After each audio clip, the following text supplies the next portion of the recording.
What's going on, guys? We don't have anybody in the house yet. I just got started a few minutes early. Just doing a little pop-up live on Friday morning. Yep, on Friday morning. Nobody's live, so thought we'd do something and see if we can get some people rounded up and chat.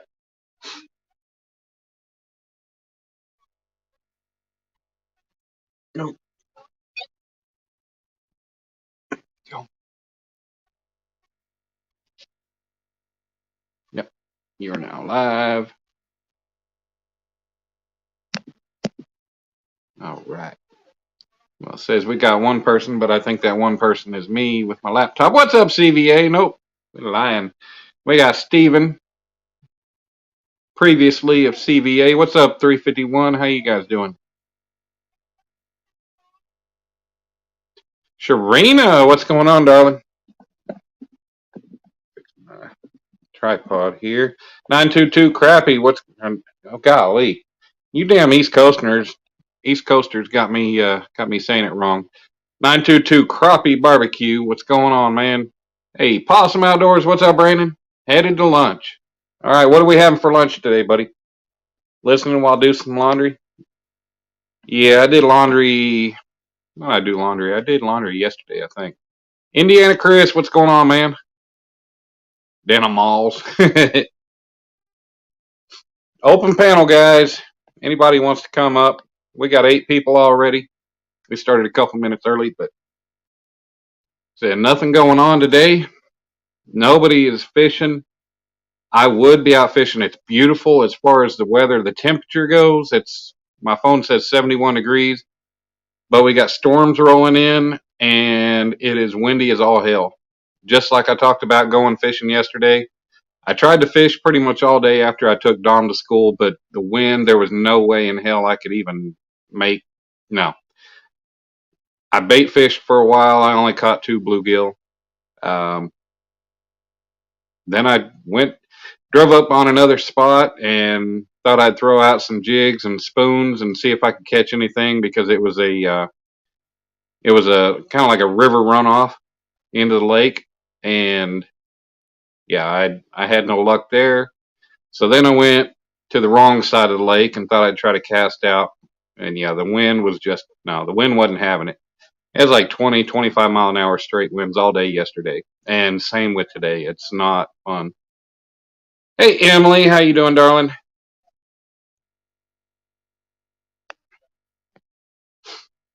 Tried to blow leaves? Yeah, blow them and let the wind blow them out of your property. I've thought about going ahead and getting a little proactive because we're just now starting to drop leaves. Thought I'd be a little proactive and go ahead and start raking some stuff up, putting the pin. We got, I guess, like a mulch bin. Not mulch, but shoot, can't think of the word. But yep, Sharina's saying they need some rain from your area. Yeah, we're supposed to be getting a lot of good rain today. Now, whether that's going to happen, I don't know. But there's supposed to be like an 80% chance of rain. Up to 11 people. Guys, panel's open. Link is up there. I pin the link if you guys want to come up, do a little chatting.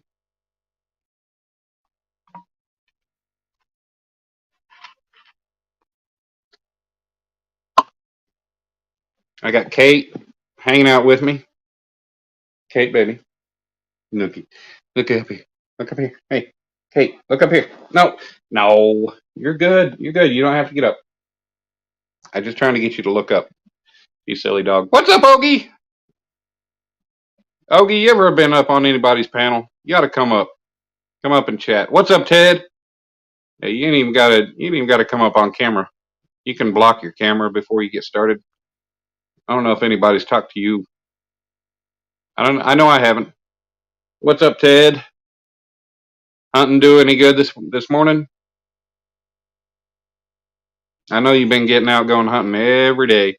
Yeah, she like no.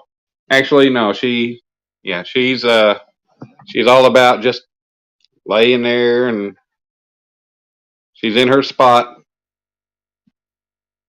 But I think just by trying to get her to look up, I got her a little bit excited. AAP in the house. What's going on, AAP? We got Weed Hopper, Brandon, Chris Everett. What's up, buddy? Fisherman Sid, how's it going? You been on Hog Legs? Ah, man, Ogie, I missed that one. Just popped in to say, what's up? You're at work? All right, man. You're always at work when you're live. What the hell? Finally catching my live show. Good to see you in here, Brandon. Yeah, nobody was up. Somebody. Oh, somebody must have already got it. Yep. Chris Usselton got it. Way to be, Chris. I appreciate it. We got 14 people now. All right. Just chilling. Yeah, man, I'm good. I took my son to school this morning. His mom's out of the hospital, and she texted me yesterday, said she was home and she could get him yesterday. And I told her I already had plans of picking him up. So, and I still had his stuff here at the house. So the plan was I just went ahead and kept him last night. What's up, Chad Lone Star? How's it going, buddy? But I kept him last night and I took him to school this morning, took his stuff. I was supposed to have him this weekend, but since I've had him since Sunday up until this morning, we went ahead and switched the schedule to where I could go ahead and have him next weekend, since the weekend after next is open. It's a rifle season opening. So we went ahead and switched it. That way we didn't have to worry about waiting until the last minute to switch. So I'll have Dominic next weekend, and then the weekend after that, I'll be out there hunting for deer. Oh man, Danny Stone lost his mother. Oh God, man, I lost my mom too. Going on what's today? The 4th. It'll be 13 days. It'll be in 13 days. I've lost my mom. It was 2 years ago. So I know that feeling. I mean, Danny's a little bit older than me, so he got to keep his mom a decent amount of time longer than me. But that's and everybody, yeah, send your prayers out to Danny Stone and his family. Danny's an awesome guy, and I hate to hear that about his mom. You'll get a box shipped out shipped out this weekend or early. That's all right, Chad. Yeah, man, I ain't in any hurry. Got Boys in the Hood on the TV.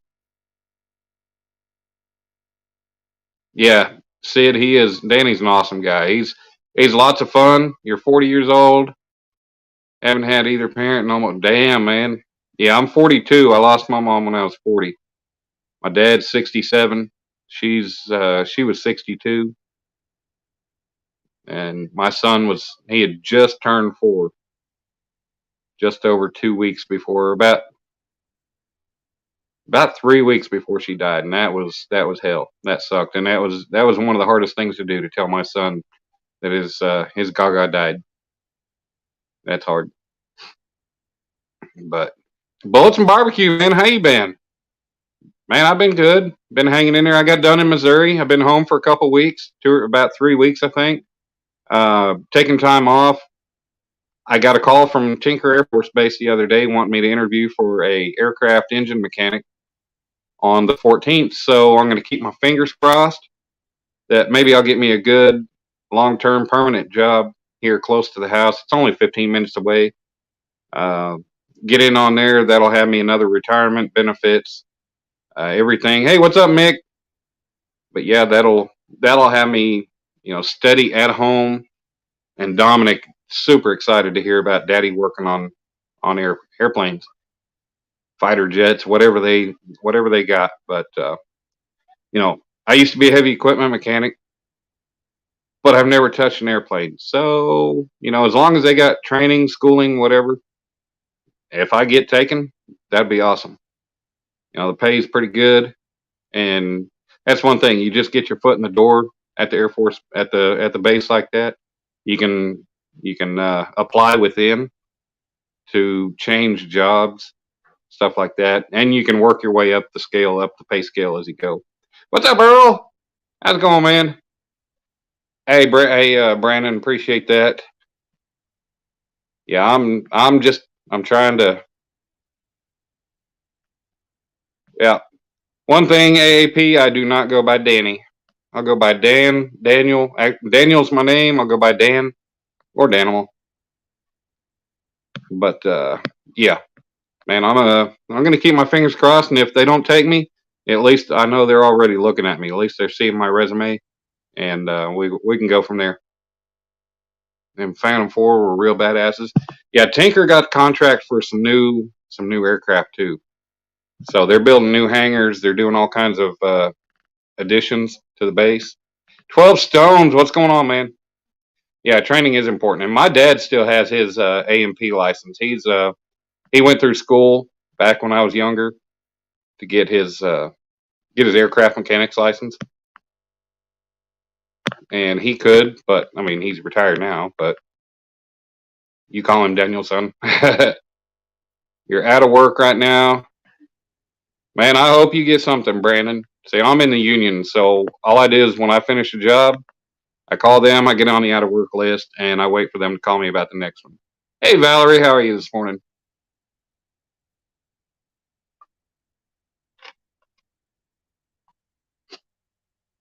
Good to see you too, Emily. Well, I don't see you, but good to have you in here. Emily links up. You can block your camera if you want, or you can leave your camera open. You come up and chat. Links up there. Anybody wants to chat, come on. Let's go. We got 16 awesome people in here. We've been going almost 12 minutes. Thank you, Earl. I hope I get it. Dom is super excited about it. He's like, he keeps asking me. What did he say? He said that they got to bring your kid to work day. Like, well, I know they used to, but I don't know if they do anymore. But either way, I'll still have clearance. I could always bring him in and show him around. What's up, Billy? Gigability, how you doing?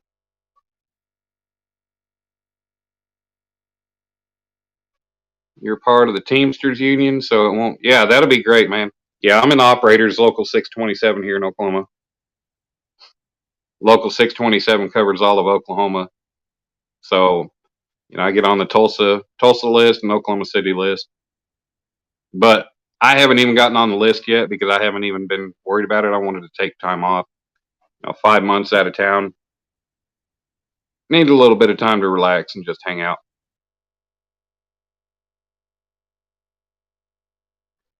But yeah, I would love to be out fishing right now, but that wind is killer.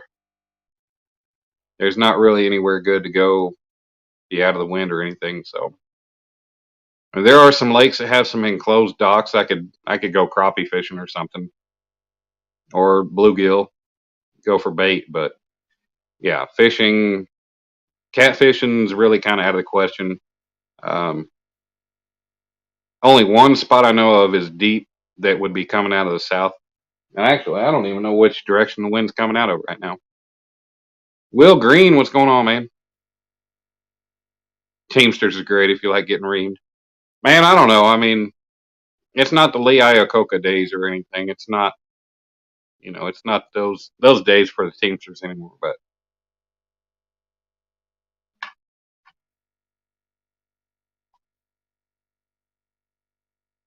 yes, sir. Sometimes we need a break.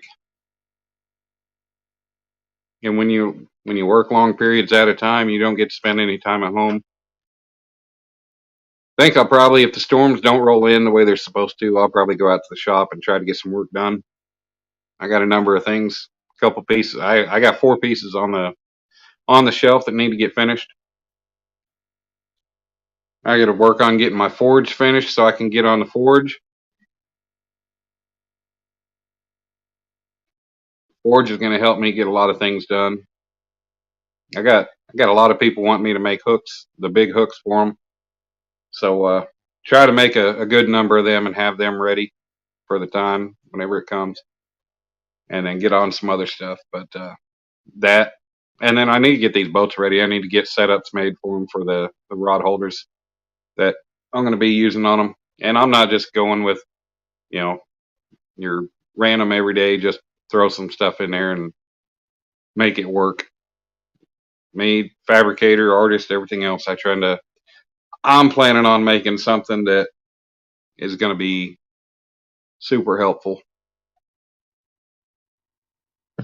Indiana Chris was a UAW for 30 years and 5 months. That's awesome, man. Yeah, General Motors would have been good to get on at, but they shut down a number of years ago here in Oklahoma City. And since Tinker has taken them over and turned that into, I forget what. So pass by it all the time. Yeah, Valerie, yeah, somebody mentioned that, Valerie. Yeah, so sorry to hear Danny lost his mom. That's a bad deal. We got Froggy in the house. You'll be listening. It's busy time here. Hungry Youngins came through the front. Hungry Youngins came through the front door. Wind died down. Some came out. Too many weed rafts in the sea for fishing. Yep, that can make it a pain in the butt. Was a member 3 Teamster Halls, and the only thing they all wanted was money. Yeah. Mayhem and Miracles. How you doing? That's a new name, definitely. Oh, we got somebody wanting to come up on panel. Look at that. We got Goofball himself. What is up, Brandon? We got Brandon in the cotton picker. I got to get Okay.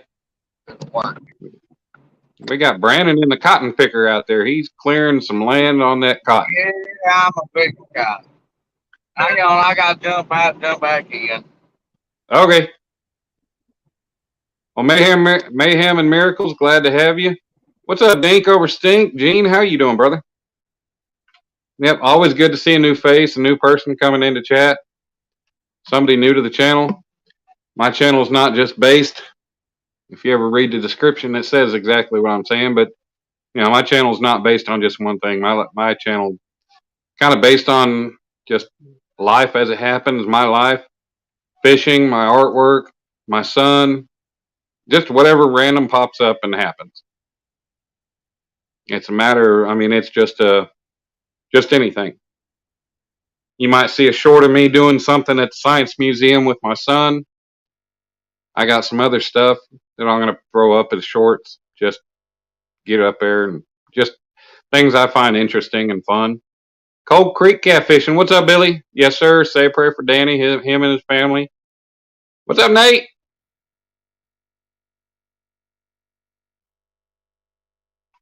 Got 17 people in the house now.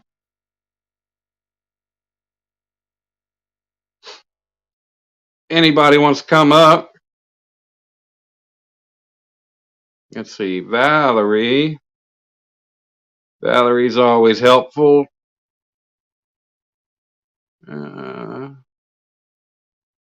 Valerie's always helpful to everybody. Add one.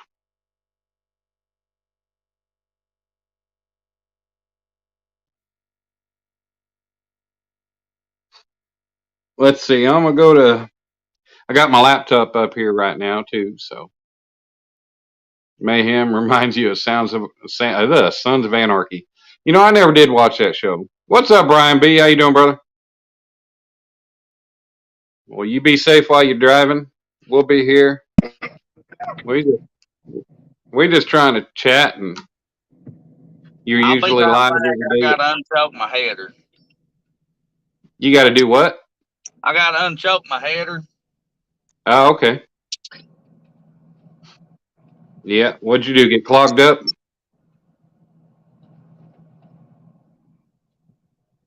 Some are real low, and I ran in the dirt. Uh-oh. Well, don't go so low. What's up, Bloopski? How you doing, gorgeous?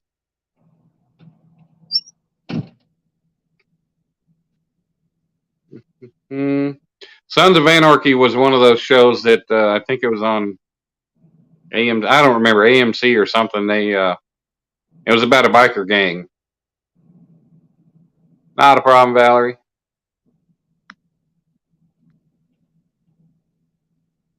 Yeah, everybody. Yeah, definitely. I totally wasn't even thinking about that. Yeah, Sandy Toes apparently got an email from her sister yesterday, and apparently Sandy is very super allergic to bees. All right, Froggy, have a good one. We'll see you later. Thanks for coming in. But Sandy is highly allergic to bees, and apparently she got stung by a bee while she was out on a run yesterday. And she went into anaphylactic shock, and apparently it took CPR and medical attention to get her back and help her out. And going on the email that her sister sent said she sustained some injuries during the CPR. I don't know if they cracked her rib or what, but yeah, she's in the hospital. I did get another email from her. She's doing all right. I got an email from Sandy herself. She's doing all right. She's hanging in there. She's gonna. The email said something about she would be. Let me pull that up. They wanted to keep her until Tuesday, so apparently it's pretty. It got pretty bad. So everybody keep Sandy in your thoughts and prayers. What's up, Extreme Fishing? What's up, Ryan? Yeah, broke some ribs. Yeah.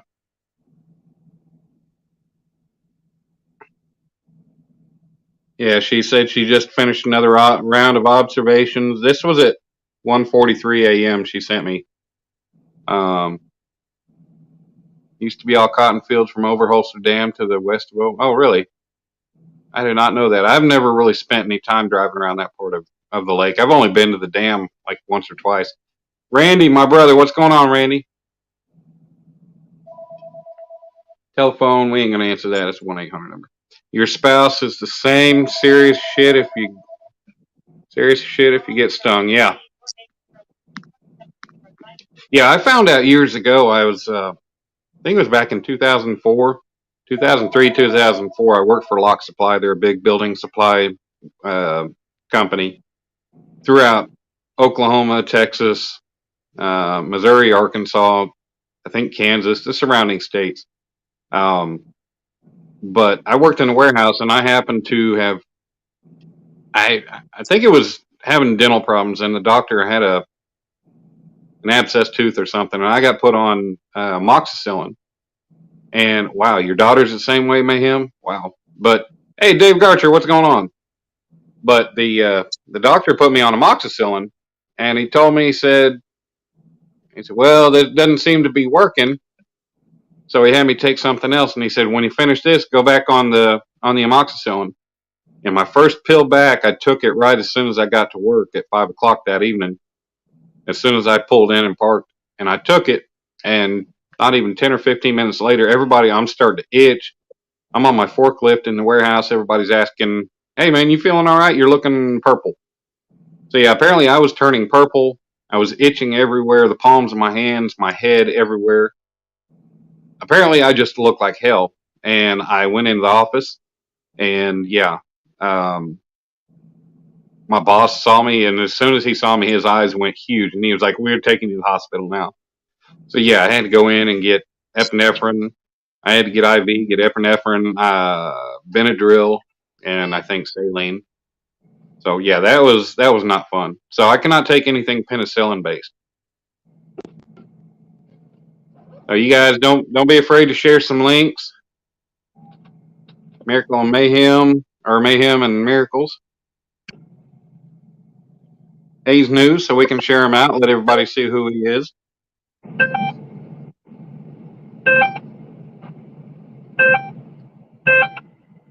But yeah, Sandy's email said everything will be determined by how she's breathing. So Randy's on break time. Well, I appreciate you coming in, Randy. So Brandon, how much land you clearing today? We did a little over 250 acres there today with 3 pickers. Damn. Yeah. Now, how many you got going today? 3. So what are you gonna pump out 300 acres today? Oh no. Yeah. It's hard to think that. What's up, Tom? LG Bass, how are you, buddy? We like probably 15, 20 more minutes here, and then we're done with our cotton. We're gonna go help somebody do 140 acres on there. Oh my! What time did you get started this morning? About 8:30. 8:30. Yeah, we got early this morning. usually don't start till about 10:30. Yeah. Well, Depends you know on. what? Go ahead. I said just depends on the dude. Right. Well, one thing I got told by an old timer once years ago is you don't want to bust your ass one day. You don't want to keep busting your ass because you do that and the bosses see that, they're going to want you to do it every day and then do it more. Do more on top of that. Yeah. Now, he's an old timer that's been around for years and years. So that was back when I was working for a pipeline contractor. You only want to show them what you get paid for. Right. That's what I tell them. Yeah. Well, we were just at 21 people. We're at 19 now. We got a good crowd in here. Appreciate everybody being here. Will Green says he'll be done in 20 minutes if he doesn't dig the picker again. Yeah. Yep, Brandon, don't dig too deep. Look at that. We got, man, that's a big ass bale. How big is that? How big are those bales? What's their dimensions? 93 inches. 93 inches, so almost 8 foot. Almost 8 foot around, and were they 8 foot long? No, they're about 5 foot long. Okay. Well, maybe 6 foot. What's up, J&J? They weigh about 1,500 pounds a piece. Yeah, that's a lot of damn cotton. Now, is that cotton alone? Or is that the plant itself too? No, the plant stays in the field. Okay, so the machine strips the cotton right off of it and leaves the plant, and then how's that work? Does the picker? The picker just picks the cotton out of the bowl and leaves everything else in the field. Okay, and then they come along with like discs and stuff, and they'll turn it under. Yeah, we'll mow the stalks down, and then we'll either re-hip it or tear the beds out and then re-hip it. Yeah. All right. Do they do anything with the plants? I mean, they don't come along and bail them up or anything, and they just gets fertilizer. Yeah. Well, that's a good way. I mean, that gets it in the soil and keeps it going. And we try to rotate everything. Every field don't get rotated, but yeah. I need to work some farms for a bit. Hey, man, I've never known anybody really in the farming world. I ain't afraid to do it. I just never known anybody, and I've always ended up in some form of work. You know, I started working on heavy equipment back in my when I got done in my early 20s. I worked at Lock Supply for 2 years in that warehouse. And when I got done, my dad said, "Hey, we need some help down at the shop." So I started out laboring and just doing labor work, keeping up the yard, keeping up the shop, running parts, doing all that good stuff, and then worked my way up into a mechanic's position. So, you know, ended up doing a lot of heavy fabrication, all kinds of stuff. Hey, Chrissy Brown, how are you, darling? How are you and Ernie? Y'all healing up, getting better, getting your health back to better? Well, I hope so. I just got a text. I got somebody flirting with me. You're late, but you're here. You're a mechanic. What's up, Rocco? We got the hype man himself in the chat right now. What's going on, Rocco?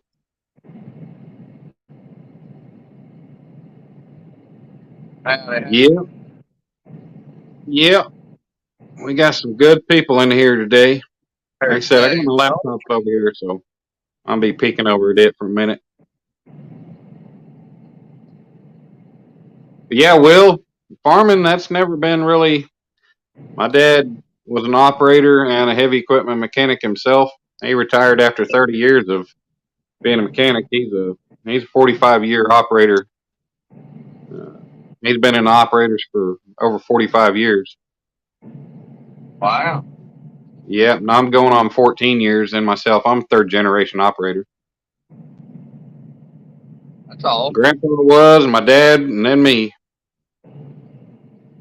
So I spent my years pounding the pavement, working on equipment, doing my stuff. Right. And Then after I got laid off, I decided I didn't want to be a field mechanic or anything. So I just said, hell with it. I said, I'd much rather operate equipment. I enjoy doing that. So that's what I've done for the last 11 years. You're doing okay, getting there a little bit each day. I'm glad to hear that, Chrissy. Damn, Rocco, sometimes you hide and your coworkers can't find you. Man, I remember doing that when I first started out, when my dad, when I first started working for my dad. He worked, he run the shop. He run the shop. This was a major pipeline contractor that I worked for. But yeah, I started out, and that was in my early 20s, back when I was going out drinking a lot with my friends, hitting the clubs, hitting the bars, staying up late. And if I wasn't out, I stayed up late on the computer, and I could not wake up at all to the computer, to an alarm clock. I couldn't wake up to nothing. I'd have them damn things. I had my clock radio set before me or beside me, turned up as loud as I could, and I'd sleep right through it. So yeah, I'd go to work, and man, we had these big ditching machines that had a giant wheel in the back, and it had the shoe in the back. It was like a quarter round shoe. And I'd go out in the backyard if I'm supposed to be doing something, and I'd just go hide. I'd curl up in the shoe of the ditching machine, and I'd fall asleep for a while. Yeah. Yeah. I finally, my work ethic finally came around, and I finally gave up on all that stuff. It took me until my mid to late 30s to finally be able to wake up to a damn alarm clock on my own. The only heavy equipment I've run was a 72-ton overhead crane at a steel mill for 7 years. Yep, I run overhead cranes. I run hydraulic swing cab cranes, fixed cab carry decks, operator. I ran a Bobcat. Yep, Bobcats are fun, and I call any kind of skid steer like that. I call them all a Bobcat, just the same as all the brands of telescopic forklifts. I call them all a Skytrack. But then you get people in like the building and trade side that they'll call a Skytrack a lull, because lull is a brand, and that's what they're familiar with running. Mayhem and Miracles. He'll be live tonight at 6:30 p.m. Eastern. All right, I'll definitely have to check your channel out. You guys haven't? Somebody share his link. Hey Nets, how are you? J Dog, hey. J Dog, come into my live. What's going on, J Dog? Open panel. Anybody wants to come up? You just got me blabbing, and you got Brandon doing some cotton picking, baling. Oh, okay. So Brandon, your machine, does that bale it too, or is it just pick it? What's that do? You got the baler behind you? Yeah, it picks it, throws it in a little old bitty basket, runs through some beaters, throws it in the bell, rolls it up, and then when it gets so big, it shoot a piece of plastic around it. Yeah. And I had 2 miswraps this morning. Uh-oh. So what's that mean? You gotta scoop it, you gotta have it thrown back in the hopper and redo it, or what? Yeah, it depends on where your wrap rolls up on. If it rolls up on your back roller, you just go back there and cut it off. And then you ain't got to pick your whole bale back up. But if it rolls around one of the rollers on the inside of the picker, then you got to open it up, and that's 1,500 pound cotton that's got to be thrown right back through the picker. Oh, geez, that sucks. All right, Emily. Yeah. Emily, hope you get some good rest. Try to get some sleep. I know you obviously seem to never get any sleep, so you need to get some. Yeah, man, Brandon, that sounds like a pain in the ass. Hopefully, hopefully that doesn't happen very often. I don't think we've had. Are we losing them? I try. They got cameras on here, and I'm trying to catch it before Yeah. Before that happens. No, I know. My camera like. Why'd it do that crap? J-Dog. I remember when they were working on the water plant at Lake Hefner and late. No, man, Will, I wasn't around that. The only time I was ever around that side of town back in the 90s was late 90s when I'd go drive that side of town for a girl or something. So, no, I did a lot of pond fishing back in like 96, 97. Did a little bit of lake fishing, but yeah, after that, I didn't do a whole lot of fishing for a while. So it took, up until the last couple of years for me to really get back into fishing. I'd fish on occasion. Any fin is possible. What's going on? Yep. Happy Friday to everybody.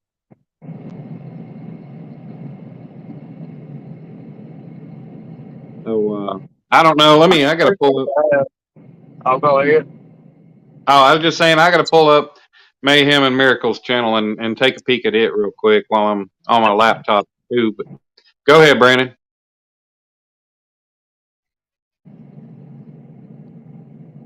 We're supposed to have like 45 miles an hour gust.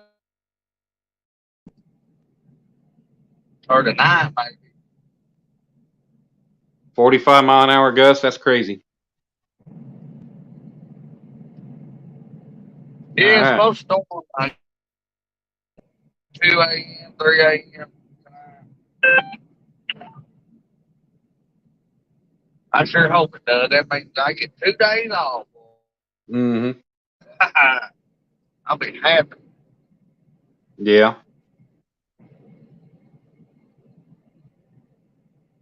And I bet. Sunday, I'm going to try to go crappie. Yeah. Damn, Will, you had to road the equipment all the way from freaking Oklahoma City to Houston? Jeez, that's crazy. I mean, I rode equipment for miles on the wind farm and stuff, but never hundreds and hundreds of miles. But I'm looking. Yeah. I'm looking at Mayhem and Miracles channel. Looks like she does a lot of live streams. She got all kinds of stuff. She chats it up quite a bit. So, yeah. You guys, looks like she just kind of got a variety of what she goes on about. See her about section. That she loves to laugh. She wants to make everybody feel at home in her chat. She's into no nonsense. She wants peace and love for everybody. So, yep, words can be powerful, either mean or kind. So always be humble and kind. Everything we do and say has thought process. So please be mindful of each other. Have some laughs. Enjoy some time. Yep. So, yeah. She said she'll be live at 6:30 p.m. Eastern today, 5:30 Central, or 3:30 West Coast. So, yep, you guys check her out and see what she's got to say. So, Brandon, did you end up fishing last night with Jody? Yes, sir, for a little bit. Yeah, how'd you do? I caught 1 4.5 pound channel cat. Oh, well, that's better than I did yesterday. All I did yesterday was caught 2 freaking little bluegill. Actually, they were pretty good sized bluegill, but yeah, Billy, I'm sure she'll appreciate that. Yeah, well, I could get trying to get a fish on my Mad Cat rod. It was brand new. So. Yeah. Hey, I'm looking to try to get some. Yeah, I gotta get some reels from my Mad Cats. I was told by somebody, and it's been months ago, so they probably forgot about it. But I gotta hit them up.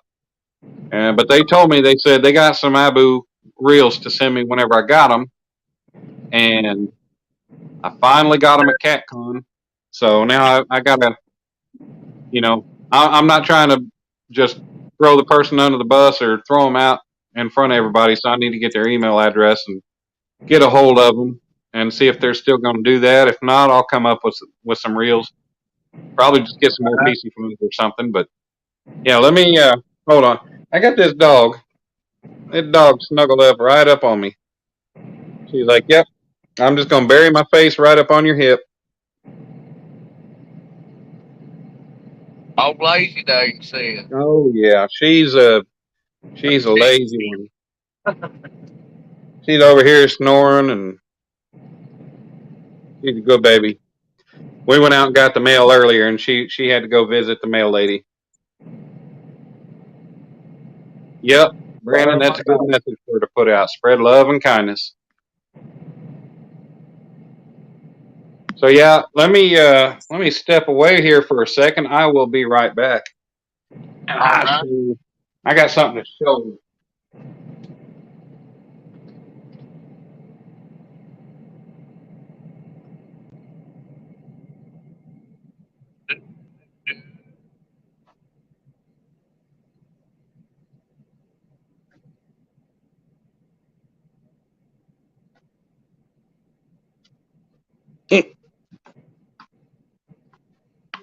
All right. Glad the ceiling fan ain't on because I almost hit it. So this right here, I have one. You let me know, Dan. Always willing to lend a hand if I can with your reels. Man, Rocco, I'm not trying to ask nobody for help. You know, I'll always be willing to accept if anybody ever offers, but you know, I don't ask.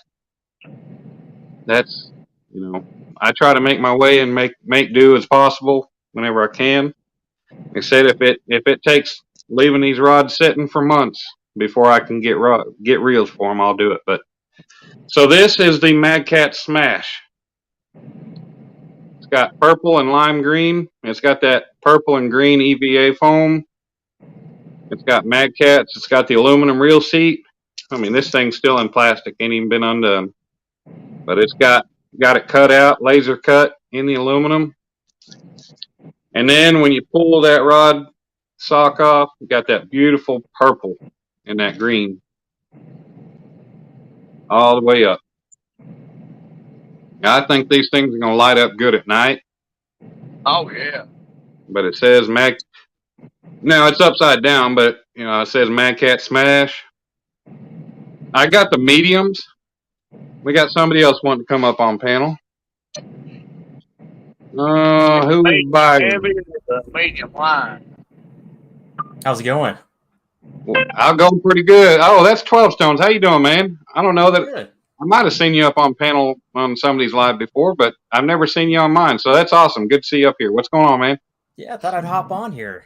I appreciate it. Yeah, pretty good. Showing off these new rods that I got. These beautiful things. Yeah. Man, when I saw them in person, I saw them on the website, and I was like, man, because purple's my favorite color. And I don't really own. It's crazy. You can call something your favorite color, but you don't own very much of it in that color.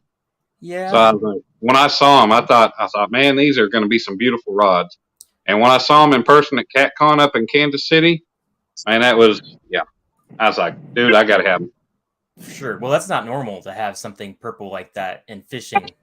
Oh, definitely not. And Uncle Lou put out his purple rods, and I have 2 orange Uncle Lou rods, and I love them. And I would have enjoyed having the purple rods from Uncle Lou, but man, like I said, when I saw these things in person at CatCon, I was like, man, I can't pass them up. So I jumped on them. So yeah, what you up to today, man? Oh, just doing a little bit of work. Have lunch break right now, so I thought I'd hop on here and ask you questions about fishing. Awesome. Well, what do you do for work before we get into that? I work in IT. You work in IT? Yeah. What kind of IT? What kind of IT? Well, I don't get too specific, but right. I work with facilities and kind of data center type stuff. So okay, cool. Yeah, I'm not too savvy or not too good with computers, so you know I can make things happen. I can do things, and I know a little bit, but definitely not IT quality. Yeah, there's different scales. There's stuff that I don't know how to do, and I'm okay with that. Right. Thank you, Bluesky. Yep, they are definitely nice rods. Like I said, I got 2 of them, and I'm going to get them going eventually. They're going to get out on some live streams and hopefully on some fish. What's your favorite type of fish to go fishing for? Man, I like to fish for crappie. They're fun, and you know I've spent most of my time out trying to catfish, trying to find a catfish, and it's a determination thing because I just, as a bank fisherman, you know I don't have a boat, so it's bouncing different bodies of water and not trying to always just continually go into the same spot. Right. and having the same results. So I'm always trying to find somewhere different with different depths and everything. I'm nowhere near anything a pro, but I'm out there trying to learn and trying to find the fish myself and go on some tips of other people. But I enjoy watching that rod bend over when a catfish takes it. That's You fun. bet. So I'll say I enjoy catfishing the most. I love catching any kind of fish, whether it's a bluegill, any kind of sunfish, small fish, white bass, which in Oklahoma we call it a sand bass. Uh, Just not a snake, though, right? no, my dad caught a snake one night we were out fishing. He caught a snake Oh, and it ended up hooking, and I had to freaking pin it down and cut it because oh. it's probably a non-poisonous snake, but I wasn't going to take chances. Not at night. You can't tell the difference. I actually cut it and tried to use it as bait, but yeah, there wasn't anything biting that night anyway, so it didn't really matter what I used as bait. But I thought I'd give it a try. Right, for sure. What's your strategy with fishing for crappie? How does that work? It's different than catfish, I'm sure. Yeah, right now I'm kind of the lazy crappie fisherman. I'll go to docks and I'll buy minnows and I'll just do vertical fishing for crappie. I got a shit ton of jigs and jig heads and different kind of plastics to put on them.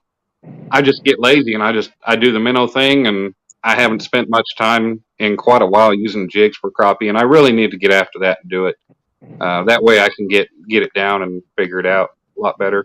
What's up, Christopher Comer? How you doing, brother? Thanks for coming in, man. Stopping in. Just got back to work. Thanks for coming up, buddy. Minnows work pretty well for you? What's that? I said, do the minnows work pretty well for you? Minnows do. Yeah. A lot of the places around here that carry minnows, they tend to often end up getting the bigger minnows, and it's hard to, unless you're catching big crappie, you're not doing real well with the big minnows. I can see that. We've got one that they carry these ruby reds, and they're a red pinkish minnow, and they're generally only about an inch and a half long. They're generally smaller crappie, and smaller minnows, and the crappie love them. It's just I got to drive 20 minutes in the wrong direction, or it depends on where I'm fishing. But either way, I've got to go through the next town over, and it's a pain in the ass to get to them. But I know the owner. They tend. If I go in there and I order or I buy two dozen, they just dip them out, and I'll end up with 3 or 4 dozen. Yeah. So, have you thought about doing like a live well so that way you can get like a bulk of them and kind of have them on hand?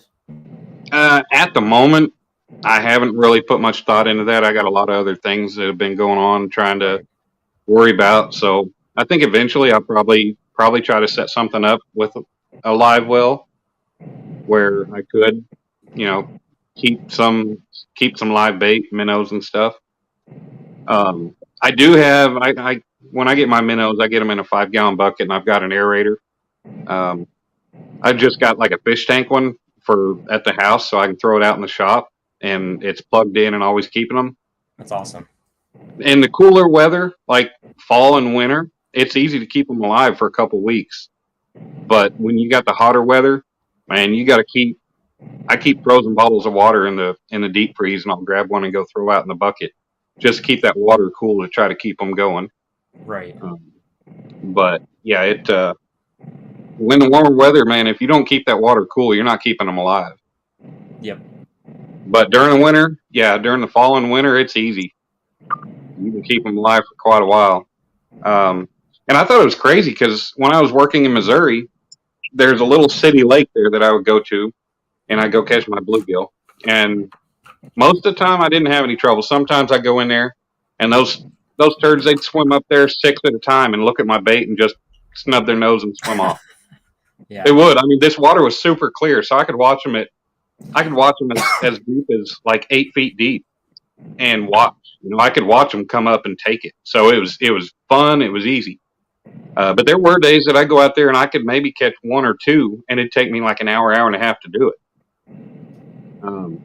And that's with seeing dozens at any given time all around. And it was kind of like they had 2 like gazebo style docks out on the water. Oh, that's nice. That water was super clear. You could watch them. Let's see, Modog over here being smart. Do you really ever put much thought into anything? I'm just saying. Ouch. Yes, Modog, I put a lot of thought into a lot of things. I've been putting a lot of thought into coming down to your house and taking that kayak that's just sitting in the yard that you can't pick up and load up and go fishing with. And borrowing it, right? Yep, and borrowing it for long term. But yeah, I was renting a house there. I got a house for a good deal for like 6 weeks while I was there.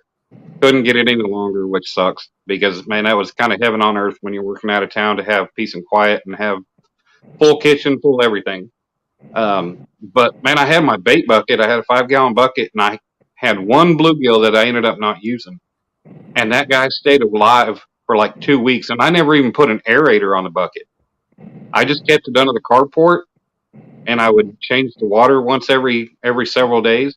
But he stayed alive for like 2 weeks until I used him. Bluegill are pretty resilient fish. Sorry about that. Yeah, they are.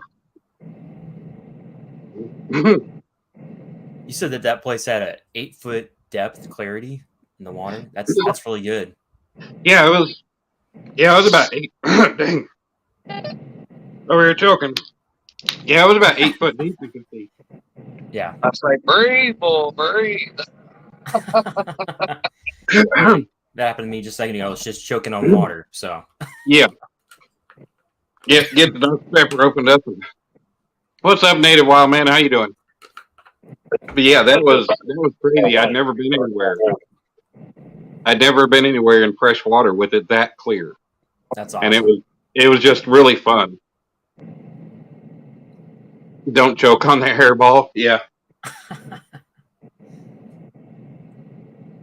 But I would always go there because it was just right there. It was typically pretty much on the way to the lake. And if it was like if I was at the hotel, it was a 5-minute drive. At the house, I'd have to drive back north, but it was just a couple miles out of the way to go to it. But it was always a guaranteed spot that I could go catch bait. And then I would make the 80-mile drive up to Truman Lake. And that was the only place I found in Missouri that I went to. And I bounced to a lot of different lakes. And that was the only lake I found that I could catch fish. And I had a good time. I mean, hell, I caught 10 fish between my first 2 times there, upwards of 14 pounds. That's awesome. That's really good. 2 of them were the first time I went, I caught 2 12-pounders. I caught 6 blue cats that day or that night. And then I caught 4 the second night I went. My biggest was 14. And I think I only went there twice and got skunked. And the last time I went that I got kind of blown away, I don't consider that as getting skunked. I just say I left before I caught anything. Hey, you did fishing. You just didn't do the other half of the catching, right? Right. Hey, what's up, Susquehanna Stan, Fat Magnet Guy, and who else did I see? I saw somebody else here. Eddie Gross. What's going on, guys? How y'all doing? We got 21 people here. Modog's going to hide his kayak now. Have to hire somebody to move it for you. Man, I bet Trinity will move it for you. You can move it for him too, right? What's that? I said you can move it for him too, right? Oh, yeah. I can make it disappear for him. So have you ever done any fly fishing at all? Fly fishing, no. I do have a couple. I've got 3. It would have been 4 fly rods, but I gave my dad one. I have 3 fly rods and no reels. I picked them up at estate sales and got them super cheap. I'll run and grab them real quick. All right. Yeah, I think fly fishing is pretty interesting. I have never done it before. I think my brother has a fly fishing rod. He's been a couple times, but I haven't. I've never done it before. Just looks very very different from a traditional fishing rod and reel. Yeah, I've never had them out. Oops, I've never fly fished. I don't know how. Yeah. But eventually I'm going to get reels for them and learn. So this one, it came in this tube. I don't know if it ever got used or not, but it is, the brand is Hurters, Hurters. No, actually, hold on. Well, even in that sale, I don't know what kind of rod this is. I don't know if it's fly rod or what, but it's a Mitchell. You can see it's a, yeah, it's Mitchell, but it's their, what they call the zero gravity, and it's a micro ultralight 6 foot.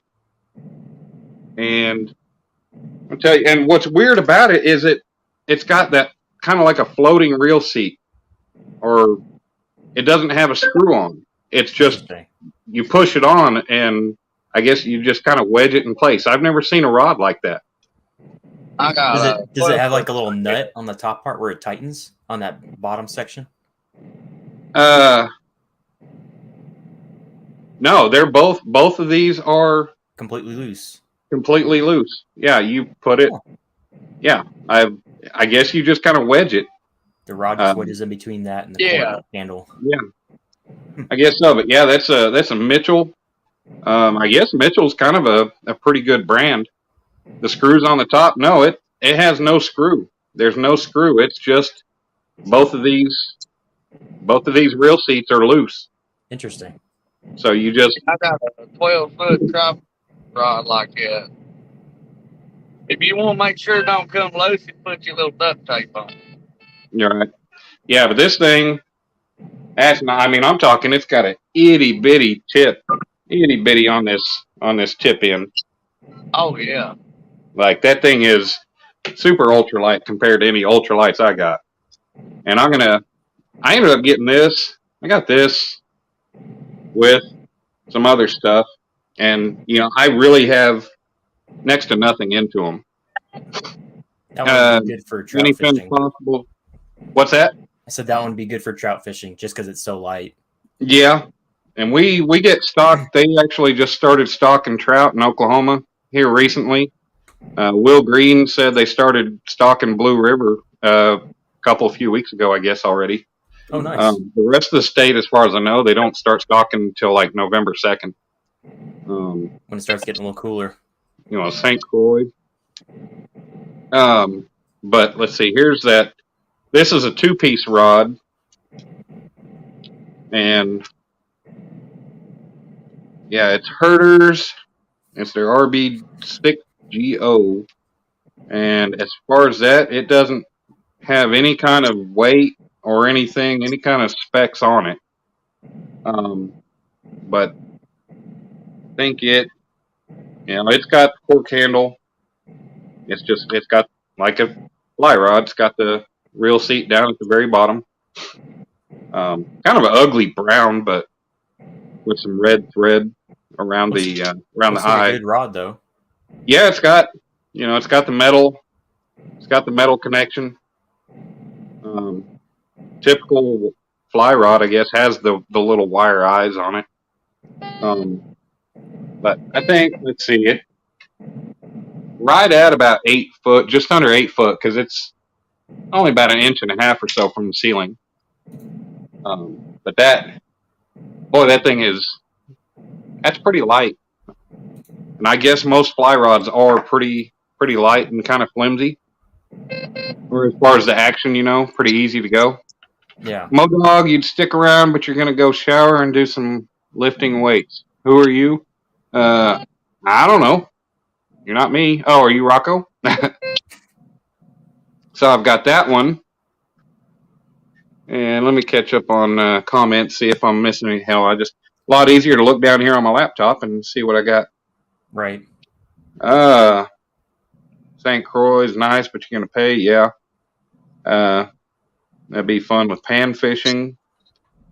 Be right back, y'all. Got to fold my picture down. All right, Brandon. We'll be here. Let you see the eyelid. What are you calling the eyelid? Rocco, what are you calling the eyelid? You wanted to see the eyelid. you couldn't find a small enough hooks, Modog, I got plenty of Modog. I got plenty of itty bitty hooks. Let's see, Native Wild Man, where you located? You live near the Blue River, or is it called the Big Native Wild Man? We're in Oklahoma. He's down in South Oklahoma. We've got Blue River around Tishomingo, Oklahoma.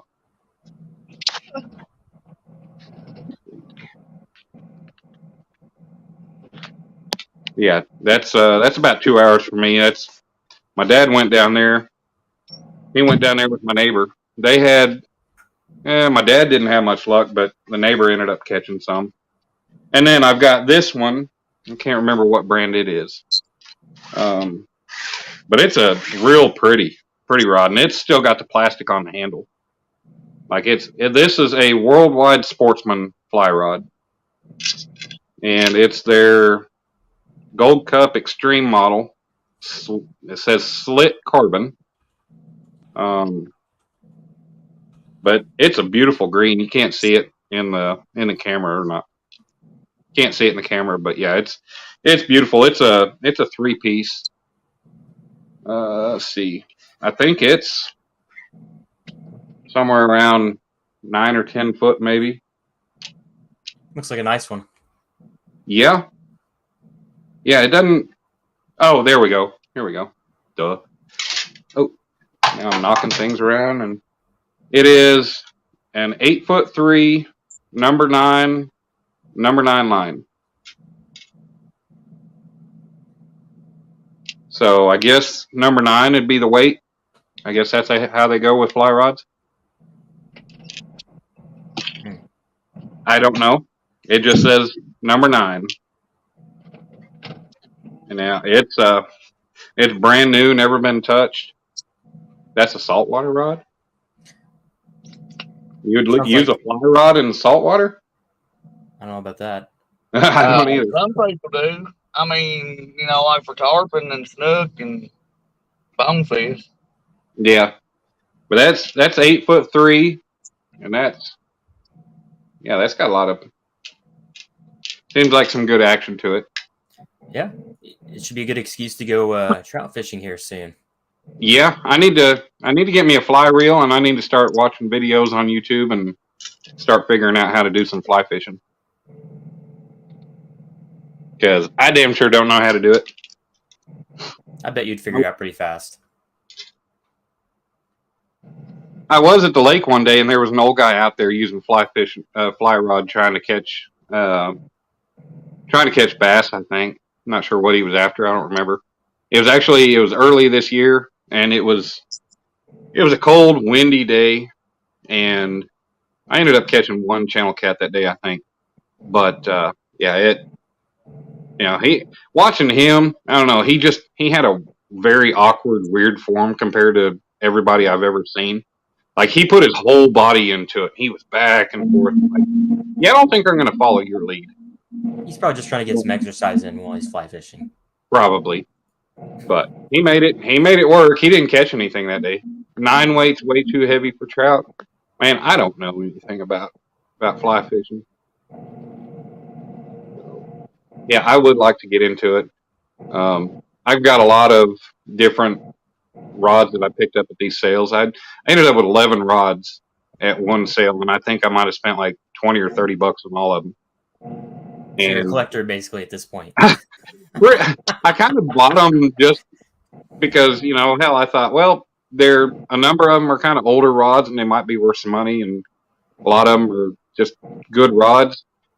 Several of them have like Daiwa and Zebco micro spin casters on them and stuff, and it'd be cool. Everyone's past bedtime. Dan is the man. All right, Modog, have a good one.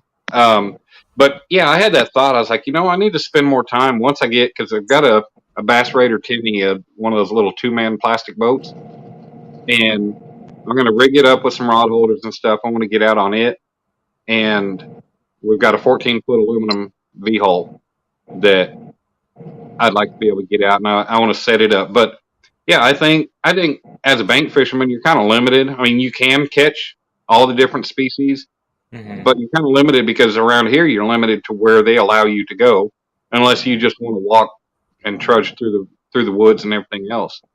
But with a boat, you can get anywhere on the water. Would you throw a trolling So- motor on that, or what would you put on there? Or just paddle? The aluminum boat, I've got a 9.9 on it, a 9.9 Johnson, and then also have a trolling motor to mount on it. And then the Bass Raider, I've got trolling motor for it, but I would like to find me about a 3 to 3.5 to 4 to maybe 5 horsepower gas motor to put on it. That way I can, if I go to a bigger lake, I can actually putter to, a different cove or something, different area. Right.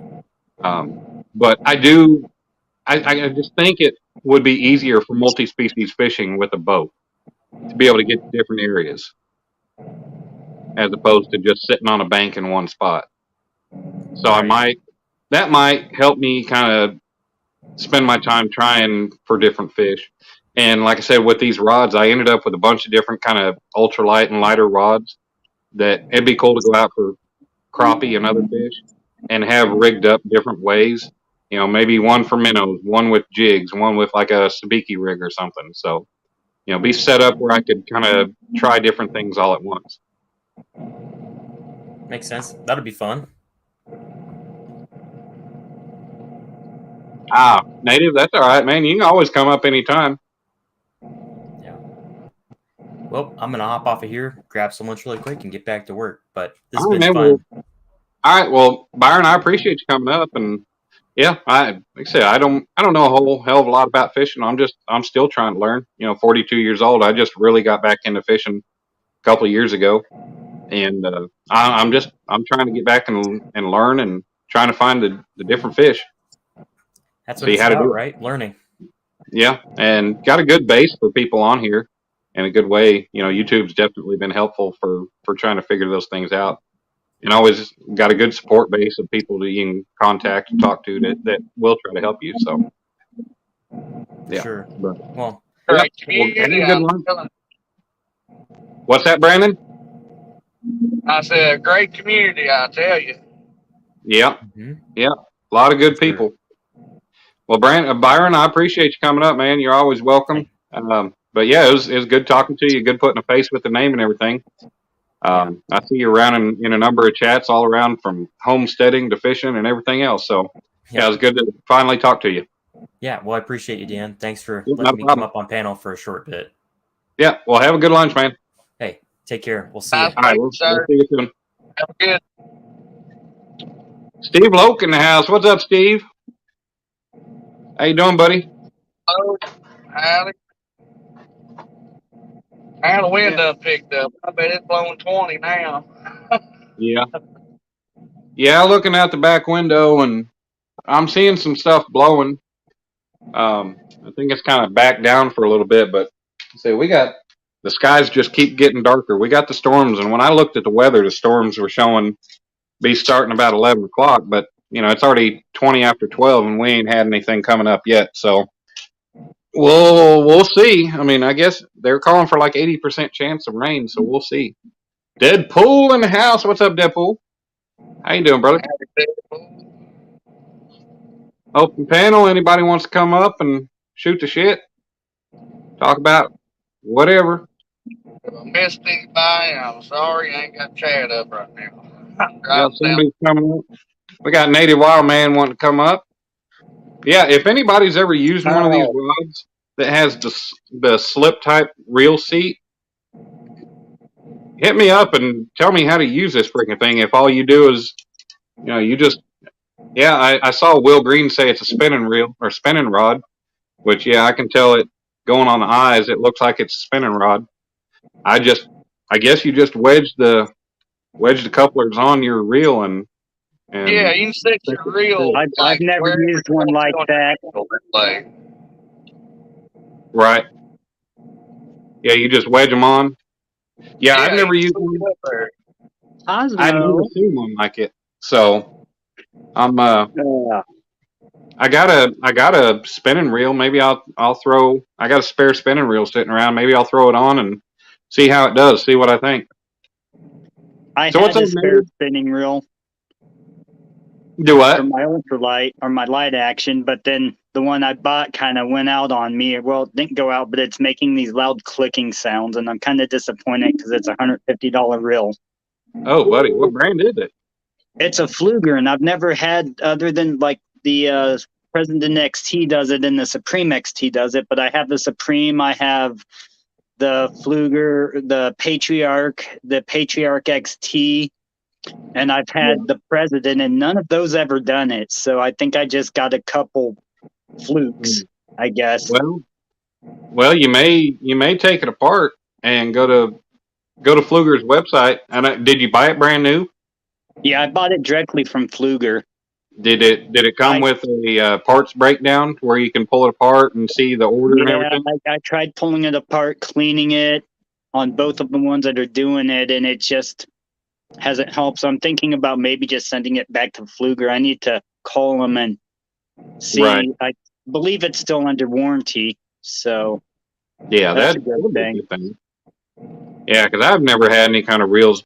You know, aside from like my pin rival that I've got on one of my Uncle Lou rods.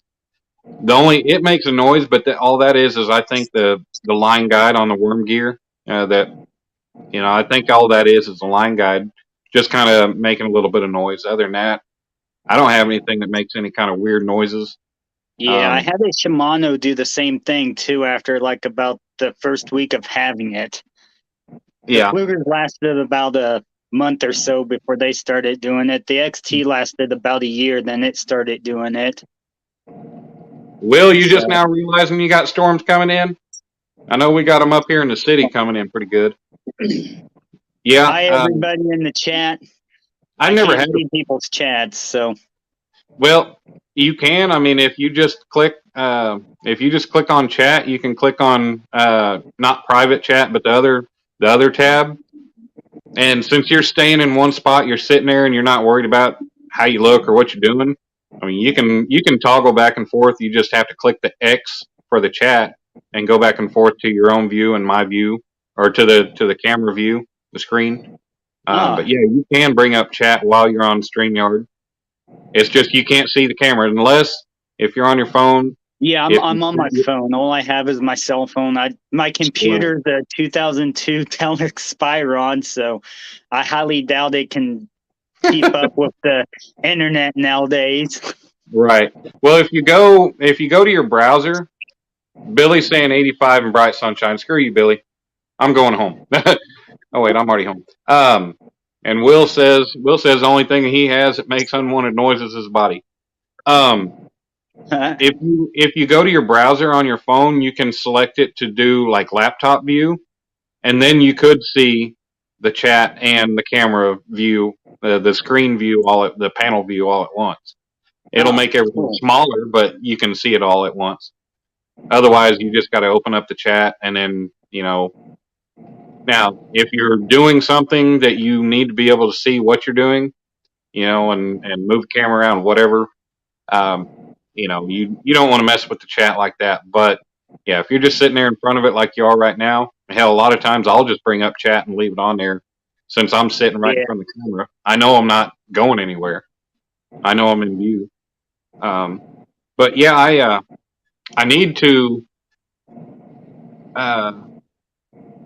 that pin rival. I've screwed it up because unlike like the Pin Squall, I think, and one of their other bait casting reels, the rival has auto engage. When you crank the handle, it will automatically engage it.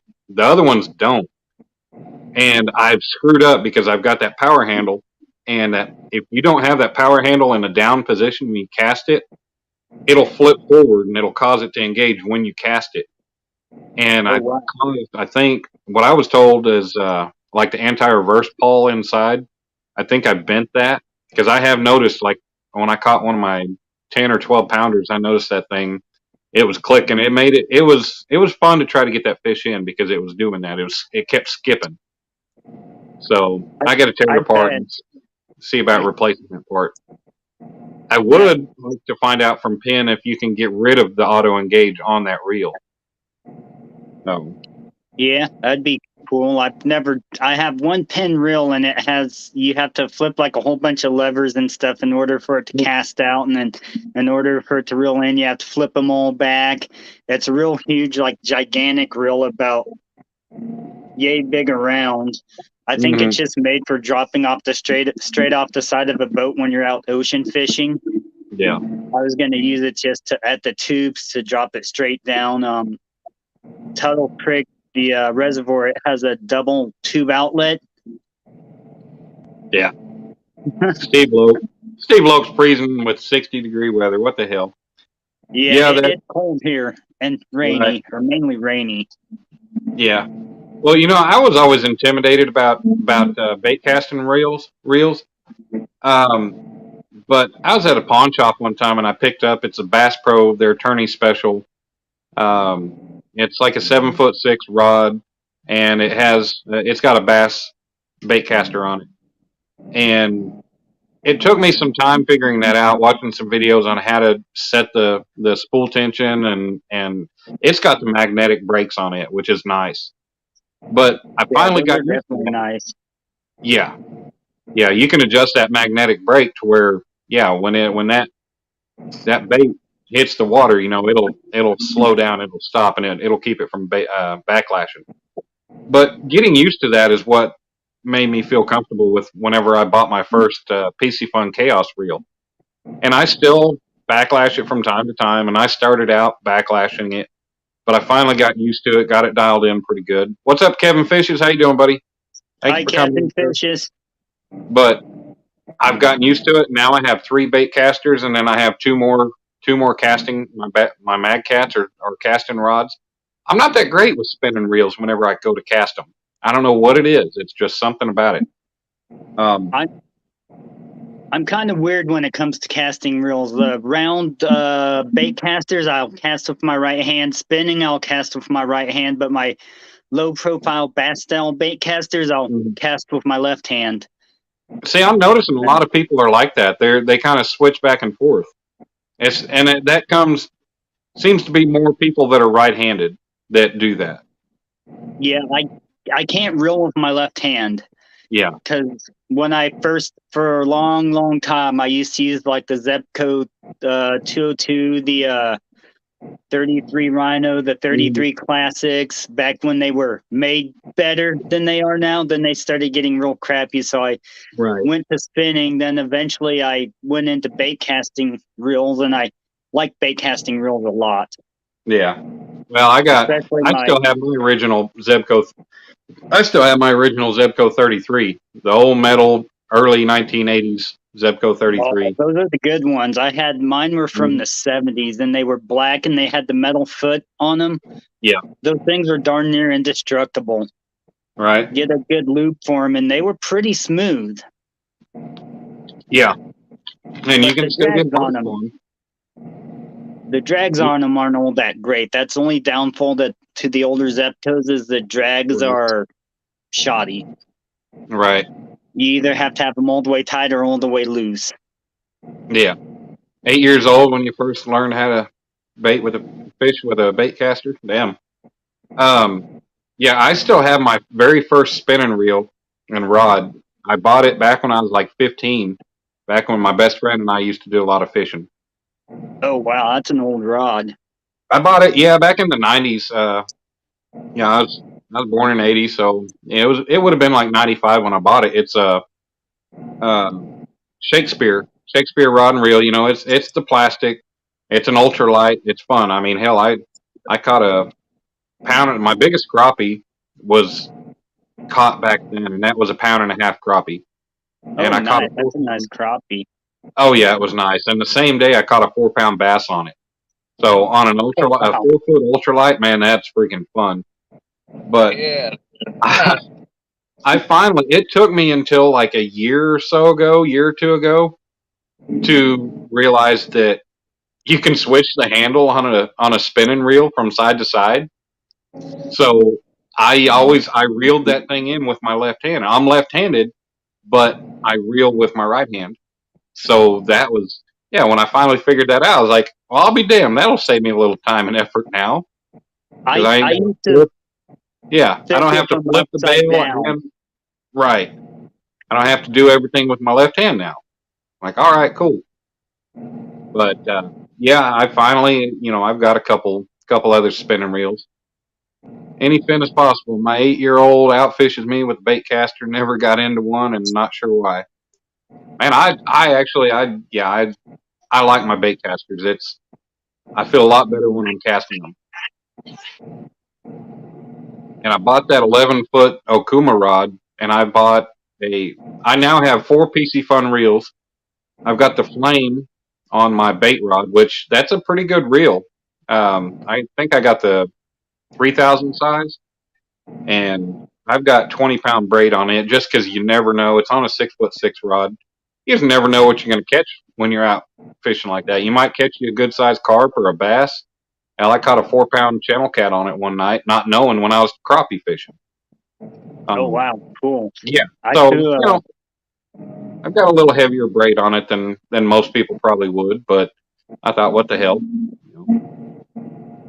I threw a fly on my light action St. Croix rod with a 6-pound fire line. I was trying to go for crappie near a fish feeder when they were still out on hot two till people started vandalizing them and tipping them over in the water.